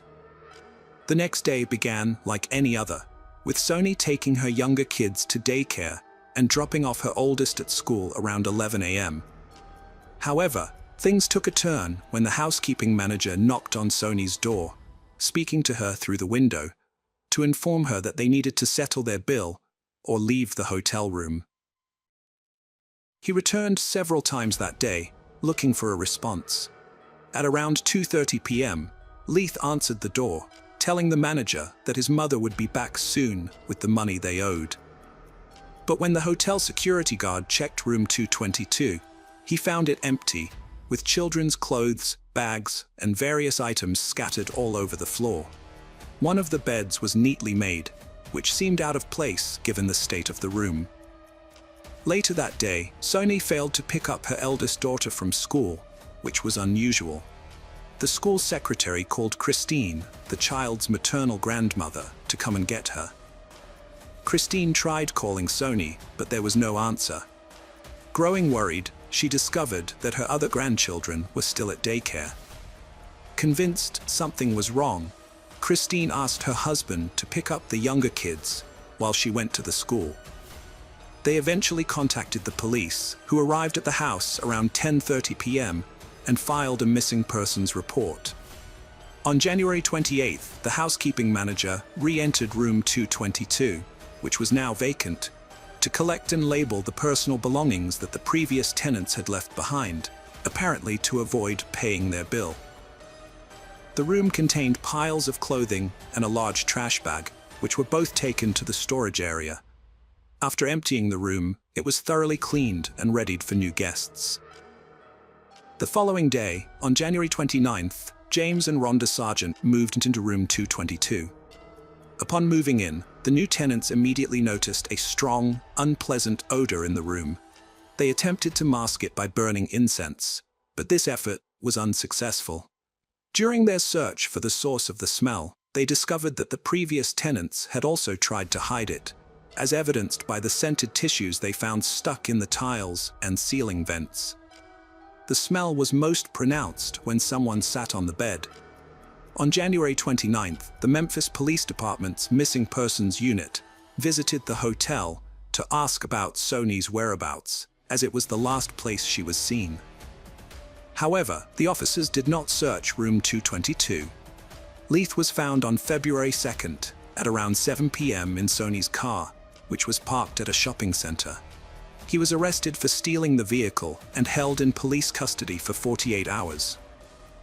During that time, he was questioned about Sony's disappearance. Leith said the last time he saw her was on January 26, when they met at 7 a.m. in the hotel parking lot, went to the room, were intimate, and then went back outside. According to Leith, Sony let him take her car keys because she planned to use her social benefits and a school loan to buy a new car. However, investigators discovered that Leith had actually been staying at a different hotel, making it unlikely that he spent nights in the car, especially considering the snow during that period. On February 3rd, police found a debit card with Sony's name, along with several recent purchase receipts inside the car. On the same day, police examined the clothes that had been stored at the hotel, searching for DNA or other evidence, but they found nothing. This lack of progress added to their frustrations, and as a result, Leith had to be released due to insufficient evidence linking him to Sony's disappearance. Meanwhile, Sony's cousin and her mother had the painful task of going to the hotel to collect Sony's belongings. Sony's cousin had a terrible premonition, but unfortunately, she did not find anything to support her feelings. On February 4th, the police went to Moody's uncle's house, where they found a DVD player that had been taken from the hotel room in Sony's wallet. Moody had given these items to his cousin, who told the police that Leith had borrowed the DVD player on January 24th, saying he wanted to watch a movie. Leith was seen driving a red car that day. Later, when the cousin asked Leith why he hadn't picked up the children on January 27th, Leith avoided the question. When asked about Sony, Leith left the DVD player and wallet in a bag and quickly left the house. James and Rhonda Sargent asked to be moved from room 222 because of the constant bad smell. Since no other rooms were available, they had to move to a different hotel. However, even after the room was cleaned and the carpet was washed in early February, subsequent guests in room 222 still complained about the foul smell, which only slightly improved for a few days. Sony's family, especially her kids, were devastated by her disappearance. Their only hope was for her safe return. On February 4th, homicide detectives visited the hotel where Sony was last seen. By then, her room had been occupied and cleaned at least 3 times. The detectives didn't enter the room, but asked the staff if they had noticed anything unusual, and all said no. On February 7th, James and Rhonda, probably relatives or friends of Sony, returned to the hotel and changed rooms 3 times, including one night in room 222. which was the same room Sony had stayed in. They told the management that the room still smelled bad. In March, a deeper cleaning of room 222 was carried out, including the carpets, bedding, bathroom curtains, and window drapes. But to everyone's surprise, the smell didn't go away. It got stronger. The manager talked to the security guard about the issue, and during their conversation, they remembered that Sony had vanished at the end of January. The guard recalled the events from that time and suggested that the manager check room 222 for signs of blood or cleaning products. 10 minutes later, the manager returned and asked the guard to come with him. What they found was horrifying. The two men walked into the room to find that the manager had removed the mattress from one bed, leaving only the frame behind. The lower part of the bed frame had a built-in enclosure, which prevented the space underneath from being used as a storage area. However, when they lifted the box spring, they discovered a large empty space that could conceal anything. As they peered through the solid edges of the frame, they stumbled upon a gruesome sight, a decomposing body. They immediately called the police, who arrived at the scene shortly after. Upon inspection, the bed frame was found to have marks all over it, with 2 broken wooden areas near the headboard. A towel and a cloth bag were discovered between the legs of the body, which was dressed in a shirt, but was naked from the waist down. The autopsy conducted by the forensic team revealed that the cause of death was strangulation using a coaxial cable. The cable was wrapped around the victim's neck, under one arm, around the chest, and ended at the back. According to the forensic examiner, it would have taken at least 2 to 3 minutes of continuous pressure to cause death. DNA analysis matched Sony's genetic profile, which included female markers. Additionally, male genetic material was found on 5 parts of the cable. The main theory was that Sony was already dead when she was reported missing, and that Leith had used the coaxial cable from the DVD player he had borrowed from his cousin, suggesting premeditation. Leith was detained by the police shortly after, although not for the discovery of Sony's body. He was arrested on a separate charge of possessing a firearm, despite a prior felony conviction.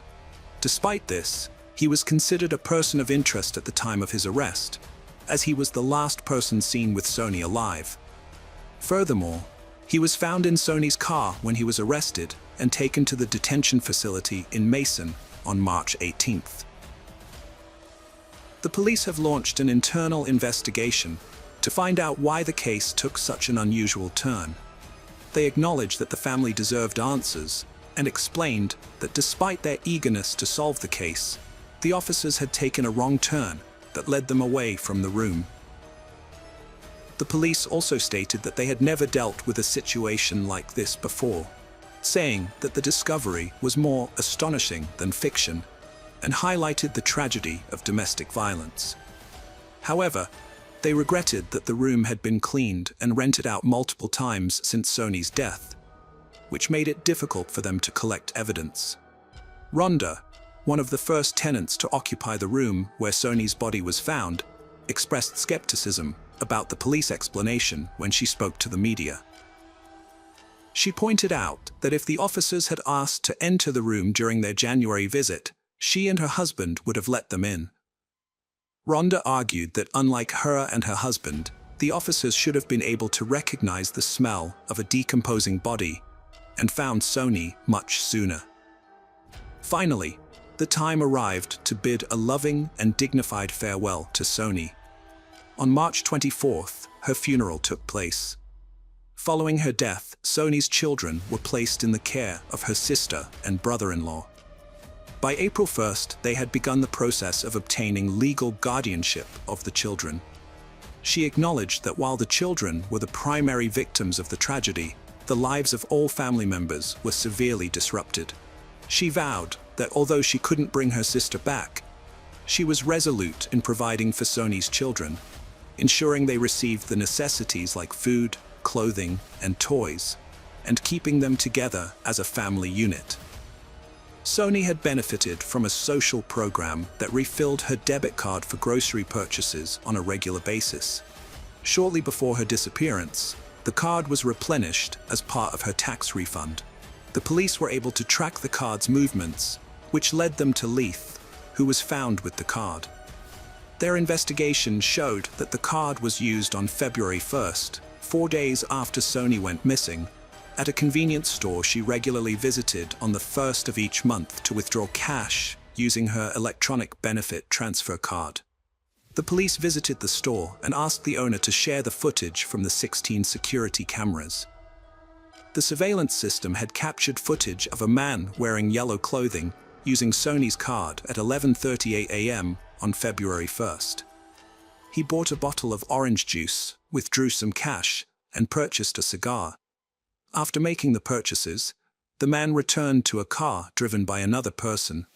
In February 2014, nearly 4.5 years after the crime, Leith's trial finally began. By this time, the Budget Lodge Hotel where the couple had stayed had closed down. Leith maintained his innocence, while the prosecutor described the events as a tragic and ugly culmination of a tumultuous relationship. In contrast, the defense attorney highlighted the lack of concrete evidence, including witnesses and physical proof, and disputed the prosecution's speculations. The defense attorney brought to attention a crucial piece of evidence, a fingerprint found on the bed frame that did not belong to Leith, suggesting the possibility of an alternate perpetrator. He also mentioned that Sony had been involved with other men in the past, which could have led to her murder. The attorney emphasized that Leith had no prior arrests for domestic violence against Sony. Furthermore, he revealed that Sony had moved back in with Leith due to a rat infestation at a relative's house where she was previously staying. On February 6th, a video was shown in court, which captured Leith using a prepaid Sony card just 4 days after the murder.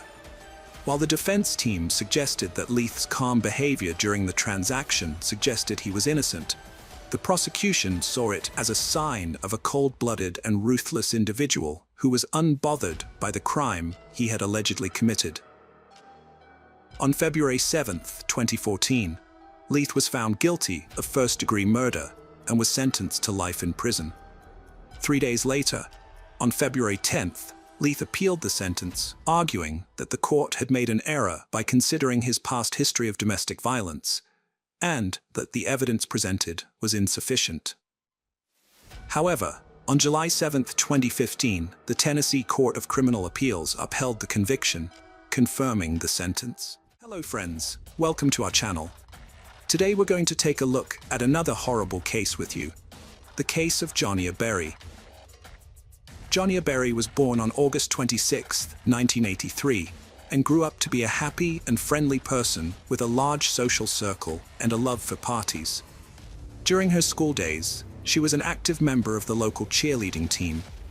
After completing high school, Johnny enrolled at East Tennessee State University to pursue a degree in psychology and criminology. It was during this period that she met Jason White, and they began dating. The couple got engaged just before graduating in late 2004. At the age of 21, Johnny decided to pursue a master's degree in psychology, which led her to temporarily relocate to Knoxville for her studies. While in Knoxville, she worked part-time at a children's educational center, where she discovered her passion for helping kids. Meanwhile, Johnny's fiancé, Jason, was studying law in a different state. Despite the distance, they remained close and began planning their wedding in Knoxville. Initially, Johnny stayed with her friend Jason Amami, who had also attended college with her and later moved to Knoxville.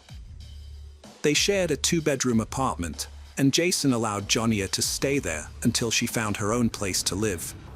Johnny had 2 part-time jobs, one at a jewelry store and the other at a children's hospital. On the Sunday night of December 5th, after finishing her shift at the jewelry store, Johnny went to the mall to do some Christmas shopping. Later, she returned home and spent her evening wrapping presents for the children at the educational center, chatting with her neighbor, and then retreating to her room. Before going to bed, she had a phone conversation with her boyfriend. Around 4 in the morning, Jason Amami was awoken by a scream from a woman. At first, He thought Jonia was having a nightmare, so he went to her room to check on her. However, he was shocked to find a stranger wielding a knife. The intruder attacked Jason, and they engaged in a fierce struggle. Eventually, Jason managed to fend off the attacker and made a dash for the door. He rushed out of the apartment and ran to the nearest convenience store, almost a kilometer away, to call for help. When the store clerk saw Jason, who was covered in blood, they immediately called 911. Jason explained to the police what had happened when they arrived at the scene. At their apartment, the police found Jonia lying in the hallway that connected 5 apartments. She was still alive, but barely conscious. When the police questioned her about the attacker, she could only provide weak clues. The police searched the entire building and the surrounding area, but were unable to find the attacker. They rushed Jonia to the nearest hospital, where despite the doctor's best efforts, they were unable to save her. The doctor reported that she had suffered more than 20 stab wounds, making survival highly unlikely. Jason had 8 wounds from the attacker. Although only 1 was critical, he received medical attention and his life was no longer in danger. Meanwhile, the detectives began investigating the crime scene. They discovered blood in the hallway, indicating that Jonia had attempted to seek help from her neighbors, but none of them had opened their doors. Next to Jonia's room, the detectives found the murder weapon, a kitchen knife that belonged to Jason, which the attacker had used with such force that it became bent and damaged. The police discovered blood near the back door of the apartment and on the stairs leading to the street. As Jason and Jonia had exited through the front door, detectives believed the killer likely escaped through the back door in Jason's room. Another clue was found, a partial footprint, possibly left by the attacker when they followed Jason and attacked him. The brutal nature of Jonia's murder led police to suspect a personal motive.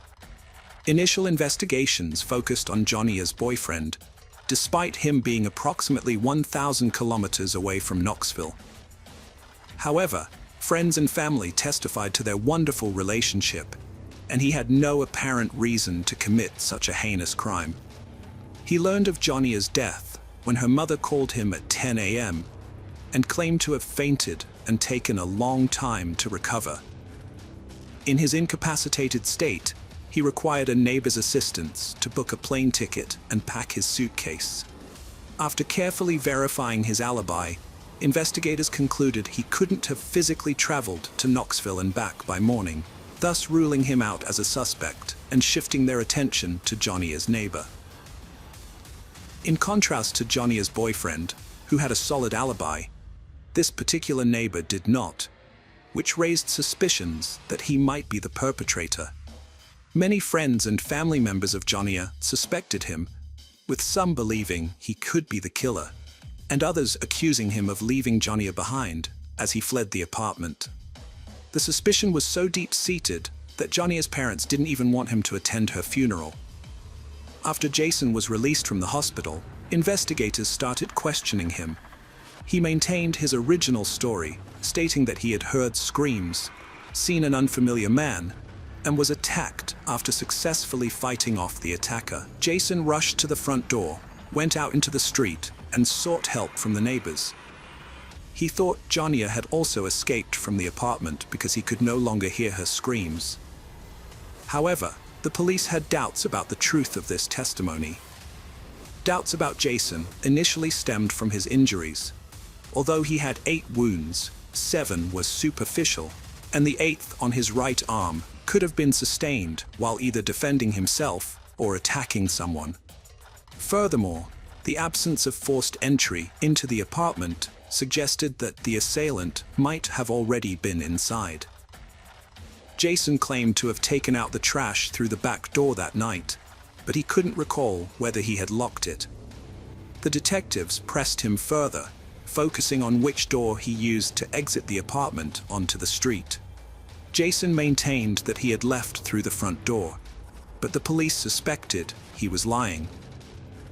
If Jason had actually exited through the back door, it would account for the bloodstains near the door leading to the stairs. thereby heightening suspicions against him. Additionally, the police accused him of using and selling illegal drugs and of becoming aggressive when he couldn't get his fix. Jason denied all these allegations, but the investigators continued to level various charges against him. After spending several hours at the police station, the detectives asked Jason to take a polygraph test, and to their surprise, he accepted. An expert was brought in to administer the test, during which Jason was asked a series of leading questions. When the test was over, the investigators told him that he had failed, suggesting that his responses were false. This news caused Jason to become extremely upset, shouting that he was innocent and had no involvement in the crime, that his life was in danger, and that the real perpetrator was still at large. Despite his protests, the detectives remained skeptical.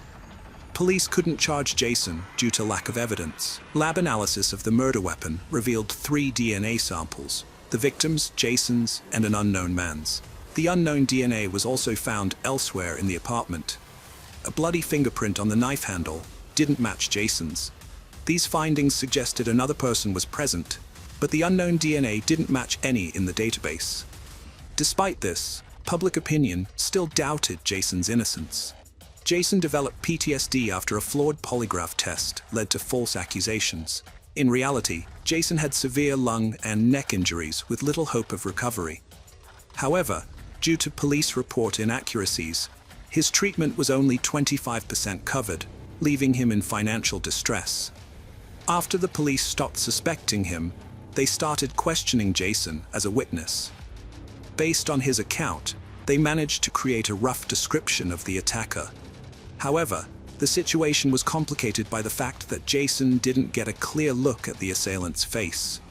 The apartment was dimly lit, and the attacker had pounced on him as soon as he left the room. In Jonia's room, the investigators made an intriguing discovery. A cap was found near the back staircase, along with discs and a stereo player. At first, they thought these items might belong to Jonia or Jason, but Jason denied any connection to them, claiming they were not in his apartment. This led the investigators to suspect that the killer might have left them behind. The police released a rough sketch of the suspect to the media, and after it was published, they received hundreds of leads. Many people reported individuals who vaguely matched the sketch, prompting the detectives to investigate each of these leads. One lead in particular caught their attention: a group of local teenagers known to break into houses to steal. One of these teenagers, 19-year-old Michael, bore a resemblance to the suspect's sketch. The police launched a search for Michael, which was made more complicated by the fact that he was already wanted for theft. With the possibility of his involvement in murder, 2 police units joined the search for Michael. They tracked down Michael and brought him in for questioning about the murder. As soon as he was in custody, the investigators turned their attention to his shoes, which had a tread pattern that was similar to the footprint found at the crime scene. They took DNA and fingerprint samples from Michael and sent them to the lab for analysis. While waiting for the results, they questioned him, and he made a surprising confession. Michael claimed that he and a friend had broken into Gia's apartment that night, intending to steal valuables. However, he said his friend had taken a knife and attacked Gia. But the detectives soon grew suspicious of Michael's story. The details he provided didn't match the evidence they had collected, and there was no sign of 2 strangers at the crime scene. The lab results only added to their doubts. Michael's DNA and fingerprints didn't match those found at the murder scene, and his shoes didn't match the tread pattern found in Gia's room. In the end, the police concluded that Michael had made up the whole story.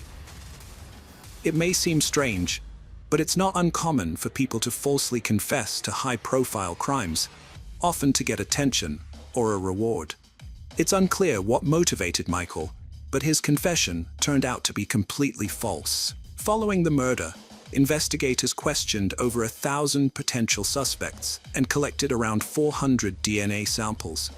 However, none of them matched the evidence found at the crime scene. In an effort to encourage people to come forward with information, a reward was offered early on in the investigation. As time went on, the reward amount increased each month.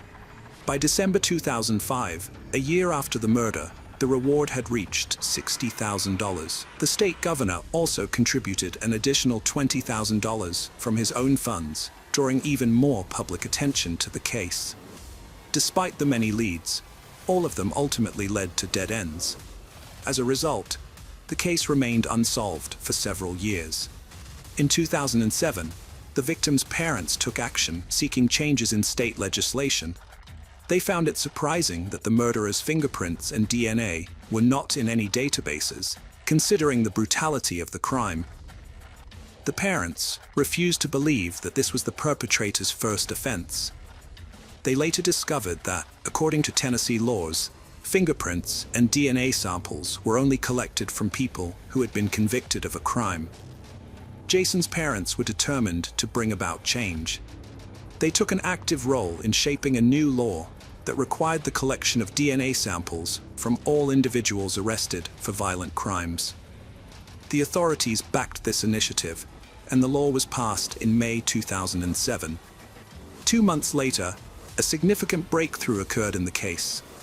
The police arrested 22-year-old Taylor Lee Olson for violating his probation terms.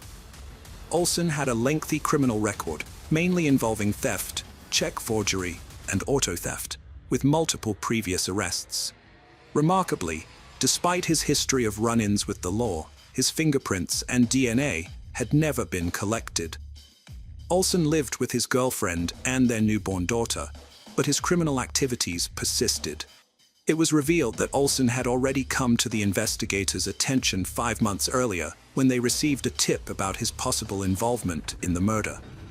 However, for reasons unknown, the police had not pursued DNA samples for analysis at that time. Nevertheless, with his new arrest for probation violation, they finally decided to question him about Johnny's case. Olson eventually confessed his involvement in the murder and willingly provided a DNA sample.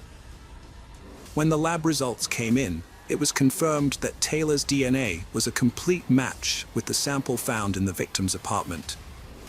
Following this, they collected his fingerprints, which also matched the fingerprint on the murder weapon. Olson was subsequently arrested, and detectives began to question him. Initially, Olson said he was not guilty, but he eventually decided to confess to his actions. Taylor claimed that on that night he had intended to steal Johnny's car and had entered her apartment through the back door to find the car keys. When he entered her room, she woke up and began screaming. In response, Olson grabbed a kitchen knife and stabbed her multiple times. However, he insisted that he hadn't intended to kill anyone and that it had all occurred accidentally.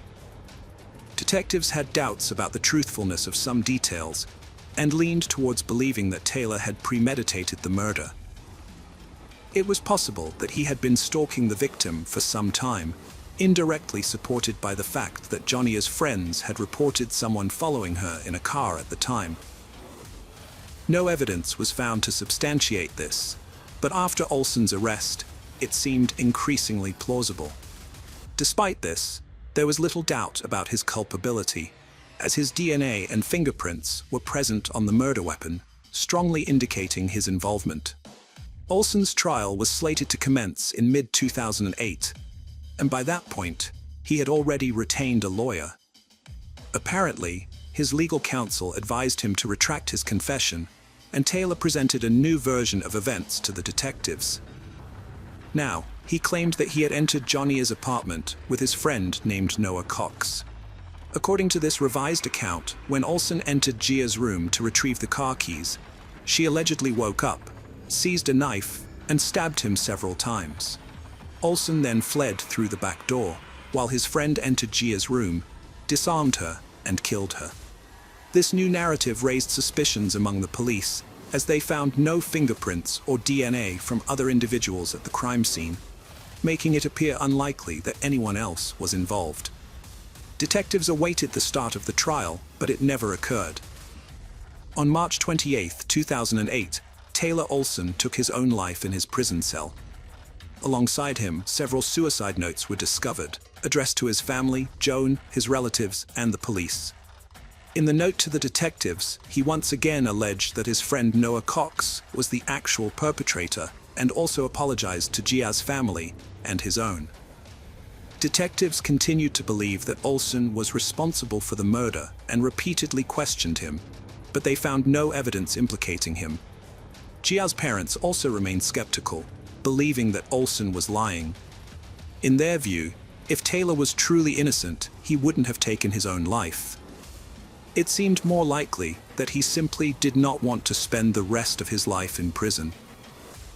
Furthermore, for several months following his initial confession, Olson had consistently maintained that he had entered the apartment alone and that there was no one else with him. The sudden change in his story to shift blame onto his friend raised further doubts. Hello friends, welcome to our channel. Today we're going to take a look at another horrible case with you. The case of Blumel family. Roger Blumel, born January 17, 1965, was raised in a big, close-knit family with strong values. Even in high school, he was driven and ambitious. He worked in transportation and later discovered his talent in sales, where he excelled. Friends say he could sell anything to anyone, thanks to his kind, cheerful personality. He was always happy and loved making others smile. Roger enjoyed a fulfilling life and a strong bond with his family, but something was missing: a life partner. That all changed one day when he met the right person. Although the details of their meeting are unclear, a close friend recalled that Roger was immediately smitten with a young woman and confidently declared his intention to marry her by the end of the evening. The woman who caught his attention was Melissa. Born on January 1, 1960, in Wichita, Melissa grew up in a loving family of 6 siblings, although she tragically lost a younger sister in infancy. Melissa was a kind, diligent, and helpful person who always put others before herself. She started her career as a bank cashier and worked her way up the ranks, earning promotions through her dedication, teamwork, and strong work ethic. Her career was marked by success, ultimately leading to her appointment as vice president of the bank. The first meeting of Roger and Melissa marked the start of a lifelong partnership between two kindred spirits, who tied the knot in 1991. On the surface, the Blumels seemed to have it all. Melissa's rapid rise through the banking ranks, while Roger's charisma enabled him to successfully launch his own business venture. With a natural talent for bringing people together, Roger thrived on sharing good times with friends and spreading joy to those around him. In Melissa, he had found the ideal partner to share in his adventures. What's more, the couple's strong sense of social responsibility drove them to participate in and contribute to various charitable, sporting, and community-driven initiatives in their locality. The Blumel had an idyllic life, but it lacked one thing: a child to bring laughter and joy. After years of trying to conceive, they decided to adopt. A social worker introduced them to Kesha, who was putting her 2 sons, Tony and Chris, up for adoption. The Blumel wanted a closed adoption, but Kesha preferred open. In the end, the Blumel approach won, and Tony and Chris became part of their family, starting a new life. Tony was amazed by daily dinners. The kids quickly adapted, thriving in elementary school and beyond. They excelled in high school, making diverse friends and starring in sports like wrestling and football.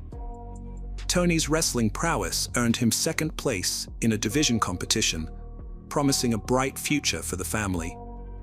Tony's family life took a drastic turn for the worse during his senior year of high school. Until then, he had been a model child, but suddenly he became rebellious and constantly clashed with his parents, resentful that they favored his younger brother Chris. He started drinking, breaking curfews, and even smoking marijuana, causing chaos at home and making it seem like all hope was lost for him to get back on track. Tony had always dreamed of joining the United States Air Force after graduating, but his new behavior ruined his chances. In 2013, he was arrested for a violent offense, and then again for driving under the influence, which meant his records would prevent him from pursuing a career in military aviation. Tony's life spun out of control after these events, lacking direction after high school. He shunned education and jobs, preferring to sleep in and get high on cannabis. Melissa lived in fear of his violent outbursts, and there was another secret the family didn't know. Since 2013, Kesha contacted her biological sons on social media. Tony was excited to reconnect, but Chris seemed unreceptive. Kesha was devastated after giving them up, relieved they were with a good family together. Reconnecting with Tony thrilled her, but she resented the family for allegedly turning Chris against her. Moreover, when Kesha learned about Tony's troubles with his adoptive parents, she saw an opportunity to reconnect with her son and swiftly extended an invitation for him to visit her. At the adoptive home, things worsened.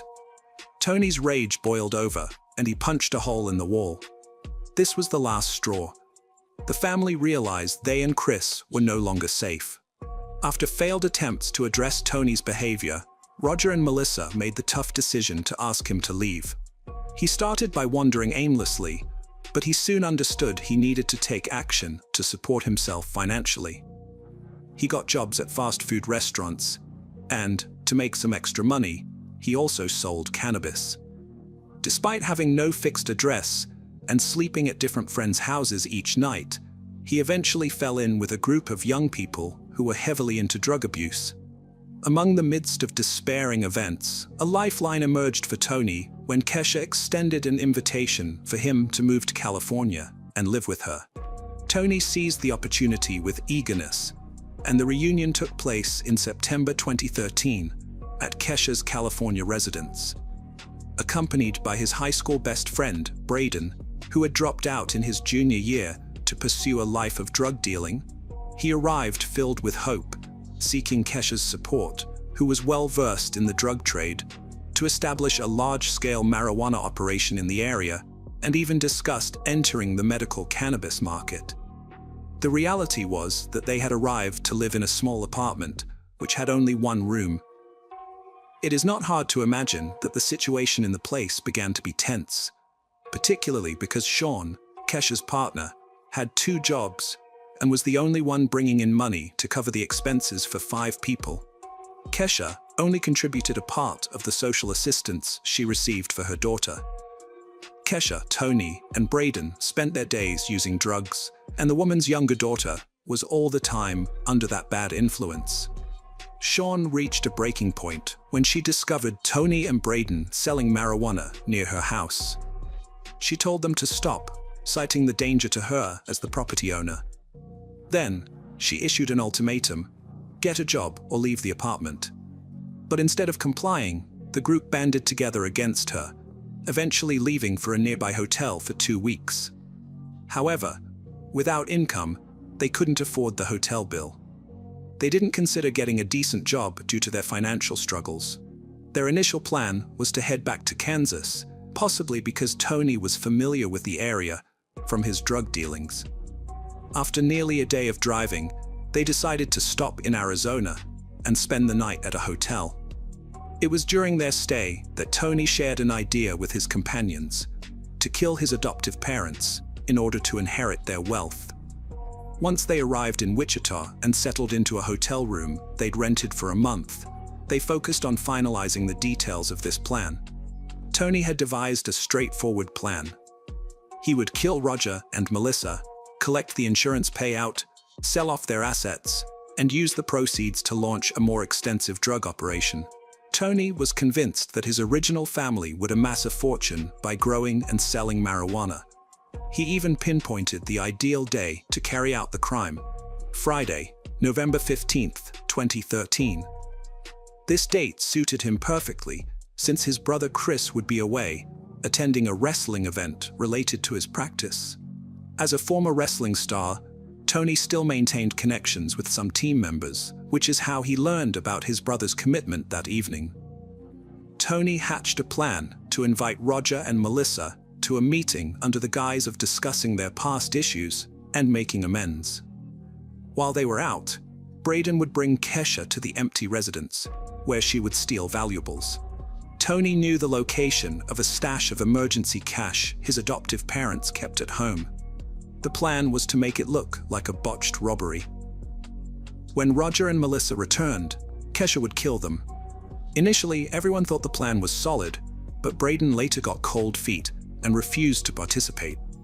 He did, however, agree to help by obtaining the necessary guns.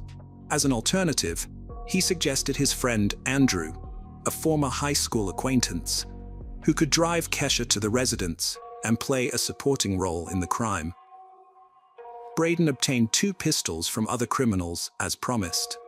It's worth noting that there was never any plan to share the money with Andrew, who was hired to drive and provide backup for Kesha during the robbery in exchange for $11,000.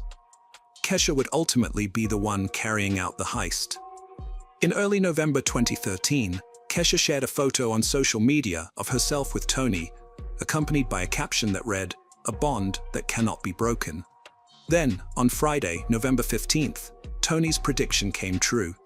His adoptive parents agreed to meet with him, just as he had foreseen. The encounter took place peacefully. At the Blumels' house, a completely different scenario unfolded. Following Roger and Melissa's departure for the meeting, Kesha and Andrew snuck in, broke into the garage, and started searching through the house. They seized the chance to steal some small valuable items and the cash the couple kept on hand for emergencies. With the first part of their plan accomplished, Kesha and Andrew concealed themselves near the secluded residence, lying in wait for their victims to return. Tony called, saying his meeting ended and he was dropped off at the hotel. The wait was short. As the Blumel vehicle stopped, 2 attackers emerged. Kesha stood by Melissa's side. Andrew aimed at Roger. Melissa, still shocked, recognized the mother of the adopted children. She barely said, "Oh my God, Kesha," before a shot to the head made her collapse. Roger, frantic, tried to help his wife. Kesha approached, gun aimed at him, but it jammed. She tried again, Roger frozen in shock beside his wife's body. The gun finally fired, and he collapsed next to her. After the fatal plan was executed, Kesha and Andrew hastily departed in the vehicle they had arrived in. The Blumel spouses remained at the scene until approximately 9:15 p.m. when Chris returned from his meeting to find the devastating scene. He quickly called 911, reporting that he had just arrived home to find his parents semi-conscious inside their van. He described Roger as coughing and Melissa as nodding her head up and down, both with visible gunshot wounds to their heads. The dispatcher instructed him to attempt resuscitation efforts while emergency services arrived shortly thereafter to take control of the situation. Miraculously, the Blumel was still alive, their lives clinging to a fragile thread, and were swiftly rushed to a hospital. Meanwhile, back at the hotel where they were staying, Kesha appeared to suffer a panic attack, declaring that she urgently needed to take an illicit substance, which she proceeded to do, joined by the other boys. Also, at that moment, Kesha handed over the used gun and a wallet containing stolen cash and micas to be discarded in a nearby stream. Andrew disposed of the evidence in a nearby park's pond. The next day, Tony used the proceeds to start dealing marijuana, earning his first $100 profit. Tragically, on the same day, Melissa lost her battle with illness and passed away at the age of 53. Tony visited his father in the hospital, unaware that he had been previously removed from the Blumels' will and insurance policies.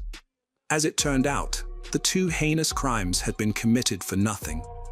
In the days that followed, it emerged that Andrew had not received payment and was even unaware that Kesha had stolen cash from the Blumel family's home. Eventually, fate caught up with them. During the initial inspection of the Blumel residence, the police observed that the garage door had been forced open, and upon entering the house, they found everything in disarray, with items scattered haphazardly. It was confirmed that money, jewelry, and other valuables had been stolen. The authorities considered the possibility that the attack on the couple had been a consequence of their arrival, while the thieves were still inside. However, since the fatal assault had occurred prior to the couple's entry into the home, this initial hypothesis was soon dismissed. In the van where Roger and Melissa were attacked, no significant fingerprints were found. although investigators did discover a book casing. Then the authorities shifted their focus to the victims' workplaces, suspecting that a disgruntled client might have sought revenge. However, this theory was also ruled out, so it was time to interview people close to the couple. Tony was first on the detectives' list, as he had been the last person seen alive with the victims. But he vehemently denied any involvement, claiming he knew nothing about the incident. According to him, after finishing dinner, he had returned directly to the hotel where he was staying with his mother. The hotel staff corroborated this alibi. Next on the list was Chris, who had discovered the bodies, but he was quickly cleared after verifying that he had been at a dinner with the wrestling team at the time of the incident. However, the investigators discovered an anomaly in his behavior. He didn't appear overly distraught, instead seeming lost in thought. When police pursued this lead and questioned him about his parents' disappearance, Chris promptly replied that one person came to mind. He added that the only individual who might harbor a grudge against their parents and possibly be capable of such an act was his older brother, Tony. With this significant lead, the authorities caught a fortunate break in their hunt for the culprits. A man contacted the police, revealing that a young acquaintance of Tony's had approached him to buy a gun. The detectives homed in on this individual, and upon digging into his background, uncovered a long history of drug-related offenses. Furthermore, they discovered he had accompanied Tony on a trip to California. The suspect was none other than Braden. Shortly after, Braden received a message from his family warning him that the sheriff's office investigators were seeking to question him about the Blummel case. The morning after, Braden voluntarily went to the police station. According to a press report, on his way to the station, Braden stopped at a pond to dispose of an item, allegedly the guns used in the crime, which had not been discarded as planned. As it happened, he was already under surveillance. And when the police searched the water, they found an unused pistol in the bag he had thrown away. Braden's interrogation lasted 3 days, during which he initially denied any involvement in the incident. However, he eventually cracked under the pressure from the authorities, confessing everything he knew, revealing that the idea for the attack originated with Tony. Tony Blummel, 18, and his biological mother, Kesha, 35, were arrested on November 19, 2013, at their hotel. Andrew, also 18, was taken into custody, and Braden, another 18-year-old, was arrested the following day. Initially, Kesha denied any involvement in the robbery and other crimes, while the 3 young men confessed. On November 25, 2013, the accused made their first court appearance via video conference, facing identical charges: first-degree murder, attempted first-degree murder, 2 counts of aggravated robbery, burglary, and theft. Bail was set at $500,000 for the 3 young men and $1 million for Kesha. On December 21st, Roger's heart stopped beating, and at just 48 years old, he was reunited with his beloved Melissa. Following Roger's death, the situation for the woman and the 3 young men took a dire turn as they faced the possibility of being charged with capital murder, which carried the risk of a death penalty sentence.